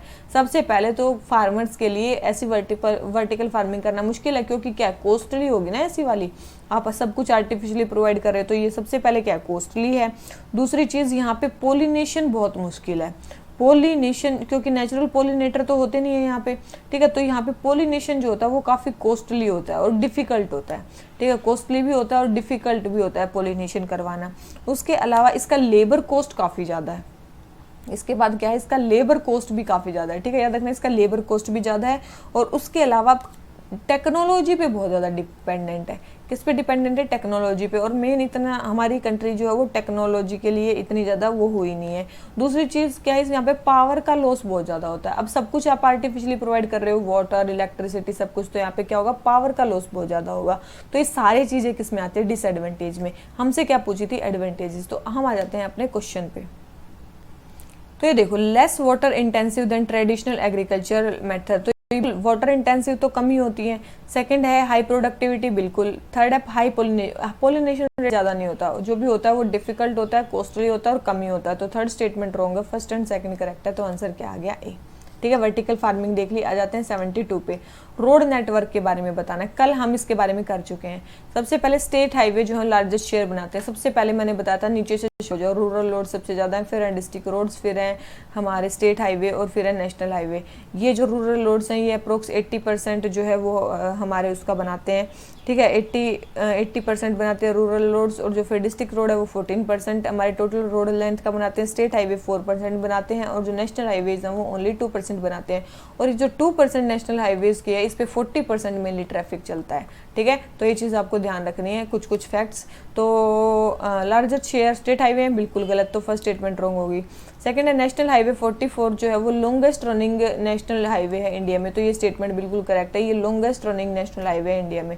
थर्ड है गोल्डन क्वाड्रिलेटरल, कल ही बताया था गोल्डन क्वाड्रिलेटरल, अगर आपने ध्यान से सुनाओ, कोच्चि और दिल्ली के बीच में नहीं है। ये किस किस को कनेक्ट कर रहा है, दिल्ली मुंबई कोलकाता चेन्नई, ठीक है, दिल्ली मुंबई कोलकाता चेन्नई, इन 4 सिटीज़ को कनेक्ट कर रहा है गोल्डन क्वाड्रिलेटरल। तो थर्ड स्टेटमेंट रॉन्ग है, फर्स्ट स्टेटमेंट भी रॉन्ग है। तो इसका आंसर क्या आ गया, सेकंड। इसका आंसर क्या आ गया, सेकंड। और कल कौन से क्वेश्चन में करवाया था, जहाँ पे आया था डायमंड क्वाड्रिलेटरल, क्या आया था, डायमंड क्वाड्रिलेटरल, और उसमें कौन कौन से सिटीज़ थी, उसमें मैंने बताया था डायमंड क्वाड्रिलेटरल में 2 सिटी और जोड़ दो, अहमदाबाद और शायद हैदराबाद, ठीक है। क्या मैं सही बता रही हूँ, मेरे को कमेंट बॉक्स में कमेंट बताना। 72 का आंसर है बी। आ जाते हैं क्वेश्चन नंबर 73 पे। 73 हमें क्या बोलता है, टेरिटोरियल आर्मी के बारे में बताना है। बोल रहे हैं सबसे पहले 2001 में बनी है। आपको पता होना चाहिए ये तो 1948 में ही टेरिटोरियल आर्मी का एक्ट आ गया था और ये 49 में तो एस्टेब्लिश हो गई थी। तो ये स्टेटमेंट तो रॉन्ग होगी फर्स्ट। सेकंड है ये मिनिस्ट्री ऑफ होम अफेयर्स के अंदर है, बिल्कुल रॉन्ग। किसके अंदर है, मिनिस्ट्री ऑफ डिफेंस के अंदर है। किसके अंदर है, मिनिस्ट्री ऑफ डिफेंस के अंदर है, तो सेकंड स्टेटमेंट भी रॉन्ग होगी। तो first statement wrong, second statement wrong, third देख लेते हैं। इसका एक ऑब्जेक्टिव ये है कि सिविलियन एडमिनिस्ट्रेशन को असिस्ट करना नेचुरल कैलेमिटी जब आ जाए, तो बिल्कुल सही है, उसमें तो कर सकते हैं। तो थर्ड स्टेटमेंट ये करेक्ट है। थर्ड स्टेटमेंट क्या है, ये करेक्ट दे रखी है कि ये वन ऑफ द ऑब्जेक्टिव है। और टेरिटोरियल आर्मी डे कब मनाया जाता है, याद रखना 9 अक्टूबर को मनाया जाता है। कब मनाया जाता है, 9 अक्टूबर को मनाया जाता है टेरिटोरियल आर्मी डे। अब जाते हैं किस पे, क्वेश्चन नंबर 74 पे। प्राइमरी इकोनॉमिक एक्टिविटीज़ के बारे में बताना है। सबसे पहले these activities are directly tied to the extraction of earth natural resources. ये जो एक्टिविटीज़ हैं ये डायरेक्टली किससे टाइड हैं, अर्थ के नेचुरल रिसोर्सेज का हमें एक्सट्रैक्शन करने से, तो बिल्कुल डायरेक्टली उसी से एसोसिएटेड है। माइनिंग और क्वायरिंग दोनों किस में आते हैं, प्राइमरी एक्टिविटीज़ में आते हैं, ये भी करेक्ट है। थर्ड है people engage in primary activities are called blue collar workers. तो आपको पता होना चाहिए ब्लू कॉलर वर्कर्स उनको नहीं बोला जाता। मेनली प्राइमरी एक्टिविटीज़ में जो लोग काम करते हैं उनको क्या बोला जाता है, रेड कॉलर वर्कर्स बोला जाता है। रेड कॉलर वर्कर्स बोला जाता है, क्यों बोला जाता है, क्योंकि वो हमेशा क्या करते हैं, उनका आउटडोर टाइप का काम होता है, तो इसीलिए उनको रेड कॉलर वर्कर्स बोला जाता है। तो थर्ड स्टेटमेंट रॉन्ग है, फर्स्ट एंड सेकंड करेक्ट है, तो इसका आंसर हमारा क्या आ गया, सी। ठीक है, क्योंकि हमसे क्या पूछी थी, करेक्ट स्टेटमेंट पूछी थी। ठीक है, अब आ जाते हैं किस पे, क्वेश्चन नंबर 75 पे। पोर्ट्स और उनके लोकेशन के बारे में। सबसे पहले चिदम्बरम पोर्ट, उसके बाद है कला पोर्ट और उसके बाद है कृष्णपट्टनम पोर्ट। देखो कृष्णपट्टनम आपको लग रहा है कि ये कहाँ पे मिलेगा, पट्टनम ऐसी चीज़ें आंध्रा में मिलती हैं। ठीक है, और ईस्टर्न कोस्ट पे, यस ईस्टर्न कोस्ट पे तो मिल सकता है। फिर हमारा कांडला पोर्ट। कांडला पोर्ट आपको पता होना चाहिए, दो हैं ऐसे ऐसे गुजरात में, तो कांडला पोर्ट यहाँ से है, तो ये कौन सा, गल्फ ऑफ कच्छ में पाया जाता है। तो ये गल्फ ऑफ खंबात में नहीं, गल्फ ऑफ कच्छ में पाया जाता है। ठीक है, ये गल्फ ऑफ कच्छ में पाया जाता है, तो सेकंड स्टेटमेंट रॉन्ग होते हैं, डायरेक्ट हमारा आंसर आ गया सी। ठीक है, चाहे आपको पहले तीसरे पोर्ट के बारे में पता है, नहीं पता है, आपको एक पोर्ट के बारे में पता है, आपका आंसर हो जाएगा। फर्स्ट है V O. Chidambaram port is located in Gulf of Mannar. V O. Chidambaram port कहाँ पे है, गल्फ ऑफ मन्नार में, तो ये स्टेटमेंट भी क्या है, करेक्ट है। ये स्टेटमेंट भी क्या है, करेक्ट है। तो ये सारी चीज़ें आपको ध्यान रखनी है। 75 आंसर हो जाता है सी। आ जाते हैं क्वेश्चन नंबर 76 पे। ग्रुप ऑफ आइलैंड्स के बारे में बताना है इंडियन ओशन में। केप कोमोरिन, केप कोमोरिन कहाँ पे, तमिलनाडु में के को टिप मान लो, तो वहाँ से इन आइलैंड्स का जो डिस्टेंस है वो कितना है। ठीक है, मतलब कितनी, मतलब कौन सबसे ज़्यादा दूर है, कौन वो है, तो याद रखना सेंट पोल आइलैंड तो सबसे दूर है। ठीक है, याद रखना सेंट पोल आइलैंड तो क्या है, सबसे दूर है। तो फोर्थ तो सबसे लास्ट में आएगा। ठीक है, फोर्थ तो क्या आएगा, सबसे लास्ट में आएगा। उसके बाद आएगा हमारा कौन सा, रीयूनियन आइलैंड। उसके बाद है हमारा रीयूनियन आइलैंड, दोनों में ही दे रखा है। उसके बाद आएगा हमारा कौन सा, कोकोज आइलैंड। उसके बाद हमारा कौन सा आएगा, कोकोज आइलैंड आएगा। कोकोज या कीलिंग आइलैंड, और ये मेनली कहाँ पे है, ऑस्ट्रेलिया के आसपास ये पाया जाता है। ठीक है, तो ये थर्ड आएगा, तो इसका आंसर हमारा क्या आ जाता है, बी। ठीक है, आंसर क्या आ जाता है, बी। और उसके बाद आएगा हमारा चागोस आइलैंड। ठीक है, उसके बाद आएगा चागोस। ये देखो आप, ये कौन सा मैप है, ये हमारा मैप है, और यहाँ पे कौन सा है, देखो ये इससे मेरे आज इस मतलब पेन से यहाँ पे मार्क नहीं होगा। तो यहाँ पे क्या है, केप कोमोरिन। ठीक है, जहाँ पे मैं कर्सर घुमा रही हूँ वहाँ पे अच्छे से ध्यान से देख लेना। यहाँ पे है केप कोमोरिन। ठीक है, यहाँ पे केप कोमोरिन है, तो देखो यहाँ पे कौन सा है, सबसे पहले आता है चागोस आइलैंड या चागोस आर्कीपेलागो, तो ये सबसे पहले आ गया है। ठीक है, उसके बाद हमसे कौन सा बोला है, हमसे बोला कोको आइलैंड के बारे में। तो देखो यहाँ पे कौन सा, कोकोज आइलैंड। ठीक है, कीलिंग आइलैंड या कोकोज आइलैंड तो किसके पास है, ये हमारा ऑस्ट्रेलिया के पास है। उसके बाद हमसे पूछा था कौन सा, रीयूनियन आइलैंड के बारे में। देखो ये रहा हमारा कौन सा, रीयूनियन आइलैंड। ठीक है, ये कौन सा है, रीयूनियन आइलैंड, और यहाँ पे एक पोर्ट है फेमस, पोर्ट लुइस। ठीक है, तो ये एक हमारा रीयूनियन आइलैंड हो गया। उसके बाद सबसे लास्ट में देखो यहाँ पे है सेंट पोल आइलैंड। कौन सा है यहाँ पे, सेंट पोल आइलैंड। याद रखना एम्स्टरडम आइलैंड के पास ये सेंट पोल आइलैंड, तो ये सबसे लास्ट में हो गया। तो आपको पता चल गया कौन है, सबसे पहले आएगा हमारा चागोस, फिर आएगा हमारा कोकोस, फिर आएगा हमारा रीयूनियन, और फिर आएगा हमारा सेंट पोल। ठीक है, तो ये इसका मैप का आप फोटो ले लेना और इसमें एक बार निशान लगा लेना खुद। ठीक है, आपके फ़ोन में अगर लग जाता है तो वहाँ पे थोड़ा सी मार्किंग कर लेना। सारे लगभग आइलैंड्स यहाँ पे दिए गए हैं, बहुत ज़्यादा इंपॉर्टेंट है, इसको याद रखना। तो हमने देख लिया सारे कौन कौन से हैं। चागोस सबसे पास है, फिर हमारा कोकोज है, फिर रीयूनियन है, और फिर हमारा सेंट पोल है। ठीक है, तो हमारा हो गया क्वेश्चन नंबर दिस, कौन सा था ये क्वेश्चन नंबर, जो भी था हमारा 76। आ जाते हैं 77 पे। PM Ayush Bharat health infrastructure scheme, प्रधानमंत्री Ayushman Bharat health infrastructure scheme के बारे में बताना है। First, it is the largest pan India scheme for creation and improvement of long term public health infrastructure. देखो ये है long term public health infrastructure को इंक्रीज करने के लिए ये स्कीम जो है वो हमारी लाई गई है, ये बोल रहे हैं। तो बिल्कुल ये क्या है वो लॉन्ग टर्म इंफ्रास्ट्रक्चर को बढ़ाने के लिए ये स्कीम लाई गई है। दूसरी, ये कॉम्प्रिहेंसिव सर्विलियंस इन्फेक्शियस डिजीज़ का क्या करेगी, एस्टेब्लिश करेगी। और तीसरी चीज़, कॉम्प्रिहेंसिव डायग्नोसिस और ट्रीटमेंट फैसिलिटीज़ यहाँ पे एस्टेब्लिश की जाएंगी। बिल्कुल यही इंपॉर्टेंट है, यही इंपॉर्टेंट चीज़ें हैं। सबसे पहले क्या है, इसमें हेल्थ केयर जो फैसिलिटीज़ हैं उसको ऑगमेंट किया जाएगा ट्रीटमेंट के लिए। दूसरी चीज़, पब्लिक हेल्थ जो है, याद रखना एक और चीज़ यहाँ पे की जाएगी, लैब्स बनाई जाएंगी, ठीक है, इंटीग्रेटेड पब्लिक हेल्थ लैब्स बनाई जाएंगी डिजीज़ के डायग्नोसिस के लिए। और तीसरी है, जो भी रिसर्च इंस्टीट्यूशन है उनका एक्सपेंशन किया जाएगा ताकि पेंडेमिक्स को स्टडी किया जा सके, ठीक है। तो 3 मेजर बेसिक ऑब्जेक्टिव्स हैं, इसके अलावा ये स्कीम कोई इंपॉर्टेंट नहीं है। तो अब आ जाते हैं किस पे, क्वेश्चन नंबर 78 पे।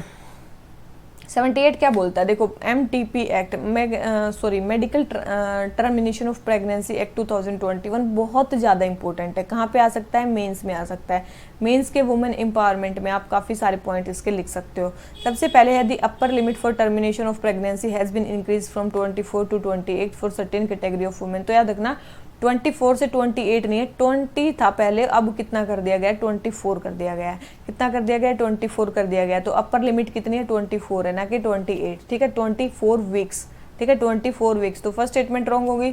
सेकंड देखो, अब a state level medical board will be set up to decide if pregnancy may be terminated after. देखो अगर 24 वीक्स के बाद अगर कोई प्रेगनेंसी आती है तो उसको के लिए क्या बनाया जाएगा, एक स्टेट लेवल मेडिकल बोर्ड बनाया जाएगा। बिल्कुल सही स्टेटमेंट दे रखी है, ये क्या बनाया जाएगा, एक स्टेट लेवल मेडिकल बोर्ड बनाया जाएगा, ठीक है। सेकंड स्टेटमेंट बिल्कुल करेक्ट है। तो याद रखना एक और चीज़ है यहाँ पे, क्या चीज़ है, अगर मान लो कि आपको मेडिकल टर्मिनेशन ऑफ प्रेगनेंसी करवाना है, अगर 20 वीक्स तक है, अगर 20 वीक्स तक प्रेगनेंसी है, ठीक है, अप टू 20 वीक्स है, तो आपको एक RMP की क्या चाहिए, परमिशन चाहिए। RMP मतलब ये होते हैं रजिस्टर्ड मेडिकल प्रैक्टिशनर, ठीक है, रजिस्टर्ड मेडिकल प्रैक्टिशनर होते हैं। 1 RMP की आपको क्या चाहिए, परमिशन चाहिए, अगर आपको 20 वीक्स तक करवाना है।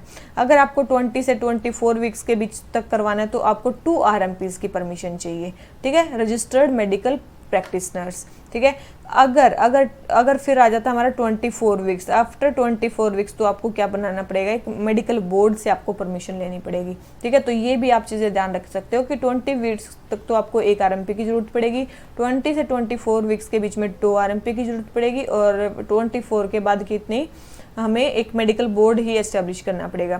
थर्ड है, both married and unmarried women can terminate pregnancy up to 20 weeks in case of failure of contraceptive method. बिल्कुल ये जो है ना, ये इंपॉर्टेंट स्टेप यहाँ पे लिया गया है कि बोथ मैरिड और अनमैरिड दोनों ही वुमेन, पहले केवल और केवल मैरिड वुमेन थी MTP एक्ट में, जो 1971 का जो अमेंडमेंट किया गया अभी 2021 में, तो उसमें केवल मैरिड वुमेन थी। तो अब जो है वो अनमैरिड वुमेन को भी इसमें इंक्लूड कर दिया गया है कि अगर उनके कॉन्ट्रासेप्टिव मेथड में फेलियर होता है तो वो भी क्या कर सकते हैं, 20 वीक्स तक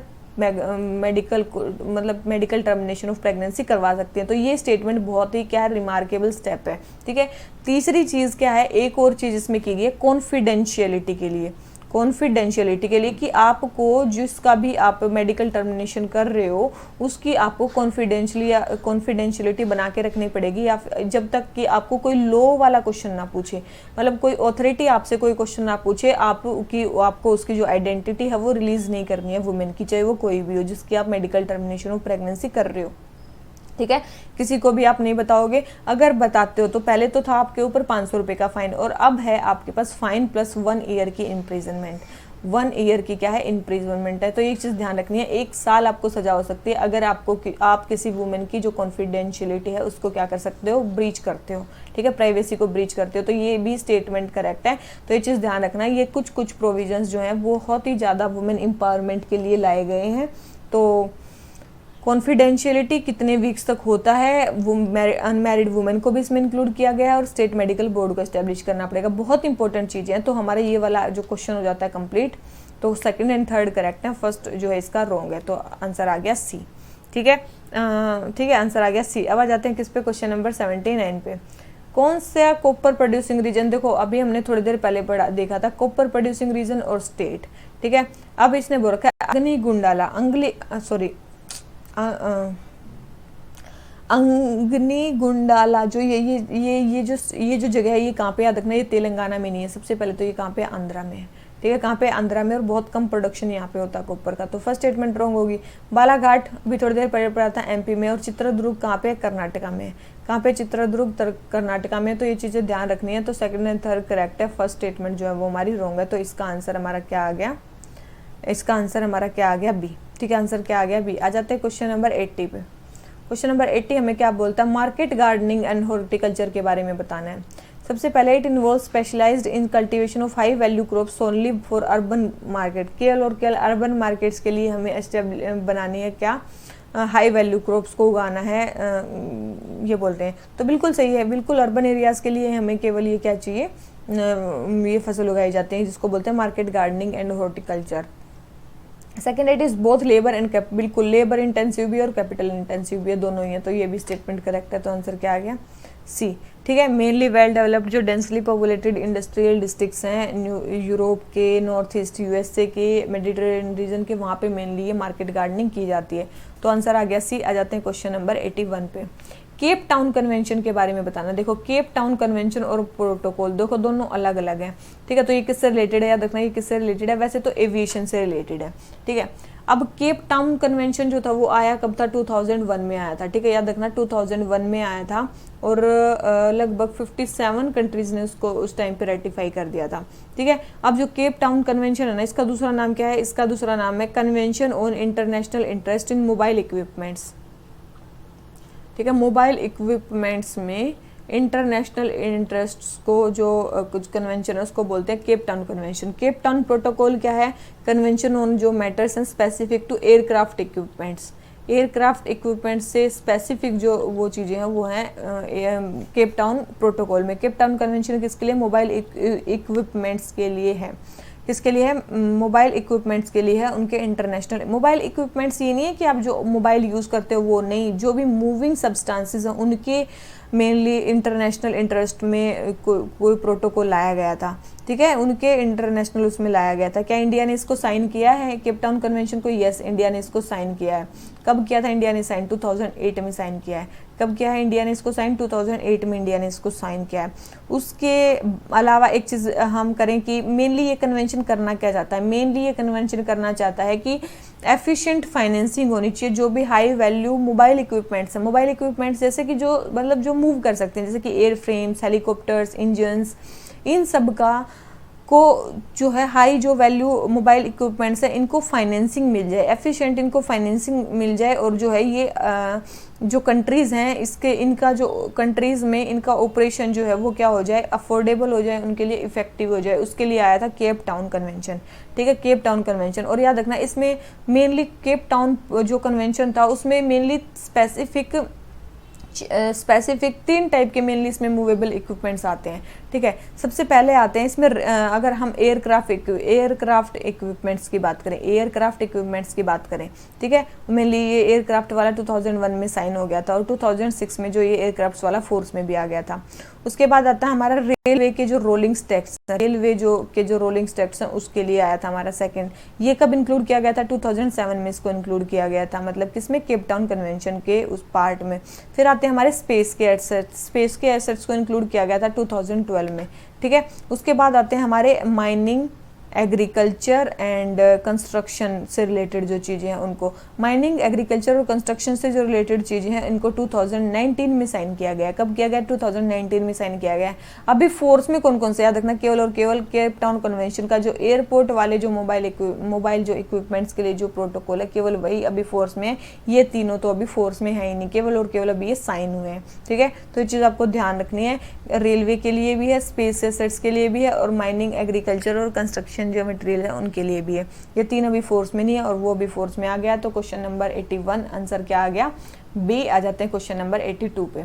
यूएनएचआरसी के बारे में बताना है, किसके बारे में बताना है, यूएनएचआरसी के बारे में बताना है, बहुत इंपॉर्टेंट है। सबसे पहले the members of the council shall serve for a period of 1 year. तो आपको पता होना चाहिए इनका टाइम पीरियड जो होता है वो कितने साल का होता है, याद रखना 3 साल का होता है, तो 1 ईयर का तो होता नहीं है, 3 साल का होता है। और याद रखना 2 कंसेक्यूटिव टर्म के बाद, 2 कंसेक्यूटिव टर्म के बाद ये इलेक्शन के लिए एलिजिबल नहीं है, ठीक है, इलेक्शन के लिए एलिजिबल नहीं है 2 कंसेक्यूटिव टर्म के बाद। सेकंड है दी member shall not eligible for immediate री इलेक्शन आफ्टर 2 कंसेक्यूटिव टर्म्स। जो ये हैं ये एलिजिबल नहीं होते, तो बिल्कुल सही स्टेटमेंट लिख रखी है, एलिजिबल नहीं होते, अभी बताया। थर्ड है all permanent members of UNSC are permanent members of, ऐसा तो कोई कहीं पे हमें देखने को नहीं मिला, तो थर्ड स्टेटमेंट तो रॉन्ग ही है, तो केवल और केवल सेकंड स्टेटमेंट इसकी जो है वो करेक्ट है। ऐसे यूएनएचआरसी बना कब है? 2006 में बनाया है। इससे पहले कौन सा कमीशन चलता था? UN commission for human rights, UN commission on human rights चलता था उससे पहले। वैसे इसके हेडक्वार्टर्स कहाँ पे हैं? जेनेवा में। कहाँ पे इसके हेडक्वार्टर्स? जेनेवा में है। कितने मेंबर स्टेट्स ने मेनली इसमें हैं? इसमें याद रखना 47 मेंबर स्टेट्स इसमें पार्टिसिपेट करते हैं, ठीक है। मेंबर्स कैसे डिस्ट्रीब्यूट है? इक्विटेबल ज्योग्राफिकल डिस्ट्रीब्यूशन है, ठीक है, इक्विटेबल ज्योग्राफिकल डिस्ट्रीब्यूशन है, अलग अलग जगह से अलग अलग मतलब मेंबर्स आते हैं, ठीक है। 3 साल के लिए सर्व करते हैं, फिर 3 साल के लिए, 6 साल के बाद वो दोबारा इलेक्शन नहीं लड़ सकते हैं, ठीक है। क्या इंडिया है? यस, इंडिया तो अभी इसका मतलब जो है वो फिर से इसका मतलब फिर से चुना भी गया है, ठीक है, अभी, ठीक है। रिसेंटली जो है 6 टर्म के लिए जो है 2021 में इंडिया जो है वो री इलेक्ट हुआ है 6 टर्म के लिए, ठीक है, 6 टर्म के लिए। दूसरी चीज़, अभी ये यूएनएचआरसी न्यूज़ में क्यों? क्योंकि अभी रशिया के अगेंस्ट इंडिया ने यूएनएचआरसी में वोट करने से क्या कर लिया? एब्सटेन कर लिया। इंडिया ने वहाँ पे रशिया के अगेंस्ट वोट नहीं किए। दूसरी चीज़, एक और चीज़ बात करें, यूएनएचआरसी की जो 2/3 जो इनकम है वो कहाँ से आती है? वॉलंटरी कंट्रीब्यूशन से आती है। कहाँ से आते हैं? याद रखना वॉलंटरी कंट्रीब्यूशन से। तो कोई बजट या कुछ कोई इसको नहीं देता, मेनली वॉलंटरी जो कंट्रीब्यूशन है वो आते हैं, 2/3 इसका मेनली बजट को फॉर्म करते हैं। उसके अलावा ये साल में कितने बार मिलती है? 3 बार ये साल में मिलती है, ठीक है। क्या इसके रिजोल्यूशन लीगली बाइंडिंग है? नहीं, यही तो इसकी मेन क्रिटिसिज्म है कि इसके जो रिजोल्यूशन है वो लीगली बाइंडिंग नहीं है, ठीक है, वो लीगली बाइंडिंग नहीं है। तो इसका आंसर क्या आ गया? बी। आ जाते हैं क्वेश्चन नंबर 83 पे। सॉरी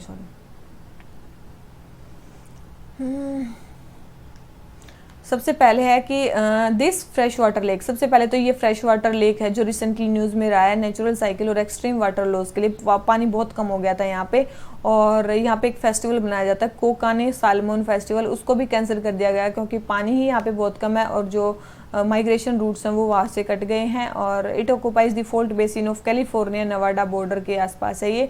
और मेनली कौन से रिवर इसको मेनली क्या करते हैं? ड्रेन करते हैं, वो है टर्की रिवर। कौन सी है? Turkey river. तो कौन सा किस लेक के बारे में बात चल रही है? तो याद रखना किस लेक के बारे में बात चल रही है? लेक तोहे के बारे में बात चल रही है। किसके बारे में बात चल रही है? लेक तोहे के बारे में बात चल रही है। ये देखो यहाँ पे है लेक तोहे, यहाँ पे क्या है? लेक तोहे है यहाँ पे, और यहीं पे एक तोहे सिटी है जिसके नाम पे ये रखा गया है, ठीक है। ये है नवाडा कैलिफोर्निया का बॉर्डर और उसके ऊपर है ये लेक तोहे, ठीक है। और यहीं पे एक देखो साउथ लेक तोहे है और यहीं पे एक नेशनल पार्क भी है, तोहे नेशनल पार्क भी यहाँ पे प्रेजेंट है, ठीक है। ये देखो कहाँ पे है ये देखो 1 सेकेंड अभी आएगा। तो ये देखो कहाँ पे प्रेजेंट है, यूएसए में। कहाँ पे प्रेजेंट है? यूएसए में ये प्रेजेंट है, ठीक है। ये देखो कहाँ पे है इसकी लोकेशन, यहाँ पे है, ठीक है। इसकी लोकेशन कहाँ पे है? यूएसए में, यहाँ पे इसकी लोकेशन है। तो ये आपको अब हमेशा के लिए पता चल जाना चाहिए, ठीक है।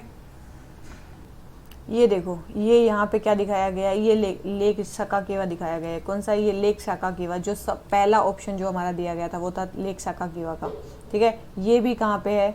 नॉर्थ डकोटा में है, और ये भी कहाँ पे है? यूएसए में है, ठीक है। याद रखना ये भी कहाँ पे है? लेक साकाकीवा, ये भी कहाँ पे है? ये भी यूएसए में है। और अभी हमने देखा था नेवाडा, और यहाँ पे कौन सा था? यहाँ पे था वो जो भी लेक था, ठीक है। याद रखना उसको कौन सा लेक था? वो तहोए लेक, ठीक है। और यहाँ पे कौन सा? लेक साकाकीवा लेक, ठीक है। और यहीं पे एक और लेक वहाँ पे बोला गया था सॉल्ट लेक, ठीक है। ये क्या पे कहाँ पे? ये है सॉल्ट लेक। ये क्या है? यहाँ पे है सॉल्ट लेक, यहाँ पे है साकाकीवा लेक, और यहाँ पे था लेक तहोए, ठीक है, जो दो उनके बीच में था। तो ये 2-3 चीज़ें आपको ध्यान रखी हैं। एक और लेक बताया गया, वो मैं बता रही हूँ आपको। और एक हमसे क्या पूछा था? एक हमसे पूछा था क्या? क्री लेक। ये देखो यहाँ पे क्या है? क्री लेक है। ये जो लेक्स हैं इनके आसपास ही क्या है? ये क्री लेक है, ठीक है। तो हमें 4 लेक के बारे में बताया था, वो चारों लेक मैंने आपको किसमें दिखा दिया? मैप में दिखा दिए, ठीक है। अब आपको याद रखना चाहिए कि तीनों ही लेक, चारों लेक कहाँ पे हैं? यूएसए में, ठीक है। तो ये हमारा क्वेश्चन हो जाता है कंप्लीट। लेक शाकाकिवा भी कहाँ पे, यूएसए में है। ग्रेट सॉल्ट लेक भी वहीं पे और लेक क्री भी वहीं पे, ठीक है। तो ये सारे ही लेक कहाँ पे, यूएसए में है। लेकिन कैलिफोर्निया और नेवाडा के बॉर्डर पे कौन सा है, लेक तहोय। और यहाँ से कौन सी रिवर आती है, ट्रकी रिवर, ठीक है। तो 83 का आंसर हो जाता है बी। आ जाते हैं क्वेश्चन नंबर 84 पे। मिनरल बताना है और लीडिंग प्रोड्यूसर बताना है। सबसे पहले बोल रखे हैं क्रोमाइट। क्रोमाइट का लीडिंग प्रोड्यूसर कौन है, तो क्रोमाइट का तो जो लीडिंग प्रोड्यूसर है वो उड़ीसा ही है, ठीक है। याद रखना ऑलमोस्ट सारा ही प्रोडक्शन लगभग उड़ीसा से होता है क्रोमाइट का। फिर आ जाता है हमारा लेड। लेड बोल रखा है राजस्थान, बिल्कुल लगभग 100% लेड का प्रोडक्शन राजस्थान से ही होता है। फिर आते हैं लाइमस्टोन, वो रखा है गुजरात, बिल्कुल भी नहीं। लाइमस्टोन का भी लगभग जो प्रोडक्शन होता है 2021 के आसपास, वो कहाँ से होता है, राजस्थान से ही होता है। लार्जेस्ट प्रोड्यूसर राजस्थानी है। उसके बाद एमपी आता है, उसके बाद आंध्रा आता है, ठीक है। तो गुजरात इसका लार्जेस्ट प्रोड्यूसर नहीं है। तो थर्ड स्टेटमेंट रॉन्ग होगी और first and second statement correct है। तो आंसर क्या आ गया, ए। कौन सा मिनरल किसका लार्जेस्ट प्रोड्यूसर है, ये इंपॉर्टेंट है। आ जाते हैं क्वेश्चन नंबर 85 पे। जीरो बजट नेचुरल फार्मिंग के बारे में बताना है। अब जीरो बजट है मतलब हम उसमें पैसे नहीं लगाने, बिल्कुल नेचुरल फार्मिंग करनी है। सबसे पहले इंटेंसिव इरिगेशन, क्या उसमें इंटेंसिव इरिगेशन उसका पार्ट होगा। देखो इंटेंसिव इरिगेशन, इतनी ज़्यादा इंटेंस इरिगेशन हम क्यों करेंगे, जीरो बजट नेचुरल फार्मिंग में तो हमें जितनी भी प्लांट्स को रिक्वायर होगी केवल उतनी इरिगेशन करेंगे। तो फर्स्ट स्टेटमेंट तो वैसे रॉन्ग होगी, ठीक है। फर्स्ट स्टेटमेंट तो वैसे रॉन्ग होगी। सेकंड है मिनिमल डिस्टर्बेंस ऑफ सोइल, बिल्कुल डिस्टर्बेंस सोइल को मिनिमम करेंगे, उसको बोलेंगे zero budget natural farming. Third है इंटरक्रॉपिंग, इंटरक्रॉपिंग भी हम कर सकते हैं। फोर्थ है वर्मी कंपोस्टिंग। देखो वर्मी कंपोस्टिंग के तो बिल्कुल अगेंस्ट है। जीरो बजट नेचुरल फार्मिंग में मेनली जो कंपोस्ट यूज़ करना है वो नेचुरली करना है, अदरवाइज नहीं करना है, ठीक है। ऑर्गेनिक मेनली उसमें प्रोडक्ट्स को ज़्यादा मतलब वो दिया गया है प्रेफरेंस। तो वर्मी कंपोस्टिंग के तो अगेंस्ट है क्या, जीरो बजट नेचुरल फार्मिंग। तो फोर्थ भी नहीं है, ठीक है। तो डायरेक्ट हमारा आंसर क्या आ गया, बी। तो जीरो बजट नेचुरल फार्मिंग के लिए क्या इंपॉर्टेंट है, ये दो चीज़ें इंपॉर्टेंट है। और एक और चीज़ याद रखना, इस टॉपिक को मेंस के लिए प्रिपेयर कर लेना, ठीक है। किसके लिए, मेंस के लिए प्रिपेयर कर लेना। क्वेश्चन नंबर 85 हो गया कंप्लीट। आ जाते हैं क्वेश्चन नंबर 86 पे।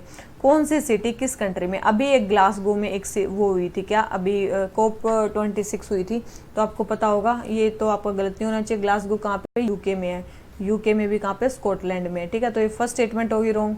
फर्स्ट स्टेटमेंट रॉन्ग होते ही हम कहाँ पे आगे 50-50 पे। इसका मतलब सेकंड तो ठीक है, हवाना क्यूबा, ये तो सबको पता होगा, क्यूबा की जो कैपिटल है वो हवाना। फिर अबिजान, अबिजान याद रखना ये कहाँ पे, आइवरी कोस्ट में है।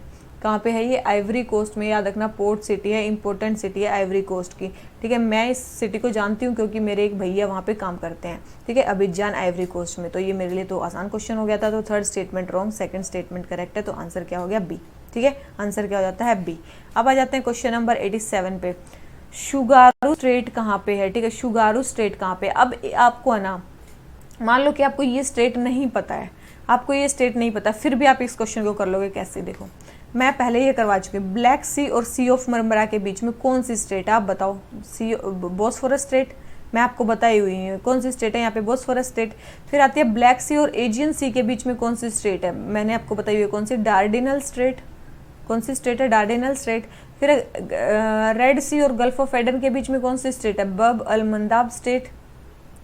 तो इसका मतलब जब ये सारी स्टेट्स इसमें है तो इसका मतलब बची हुई ही होगी शुगारू स्टेट। तो बिल्कुल सी ऑफ जापान और पैसिफिक ओशन के बीच में है शुगारू स्टेट, ठीक है। याद रखना सी ऑफ जापान और पैसिफिक ओशन के बीच में है। हमने ये पता भी नहीं थी तब भी ये क्वेश्चन कर दिया क्योंकि इन तीनों के बीच में तो वो नहीं है, ठीक है। This is called elimination method. आप जितना ज़्यादा आपको पता होगा ना उतना ही आपके जो क्वेश्चंस ठीक होने के जो वो है ना चांसेस वो बढ़ जाएंगे, ठीक है। यहाँ पे है हमारी कौन सी स्टेट, शुगारू स्टेट, ठीक है। यहाँ पे कौन से शुगारू स्टेट, इधर कौन सा सी ऑफ जापान पड़ता है, यहाँ पे कौन सा पड़ता है, सी ऑफ जापान पड़ता है, इधर पैसिफिक ओशन पड़ता है। यहाँ पे कौन सा ओशन पड़ता है, पैसिफिक ओशन पड़ता है। और ऊपर क्या है, होन्शु होकाइडो, ये कौन से के बीच में, होन्शु और होकाइडो के बीच में है, ठीक है। और यहीं पे एक नीचे यहाँ पे आता है मुत्सुबे, कौन सी बे आ जाती है यहाँ पे, मुत्सुबे, बहुत इंपॉर्टेंट है मुत्सुबे, ठीक है। शुगारू स्ट्रेट, सी ऑफ जापान और पैसिफिक ओशन। ये देखो ये है हमारा क्या, एक और मैप। कौन सा है, एक और मैप।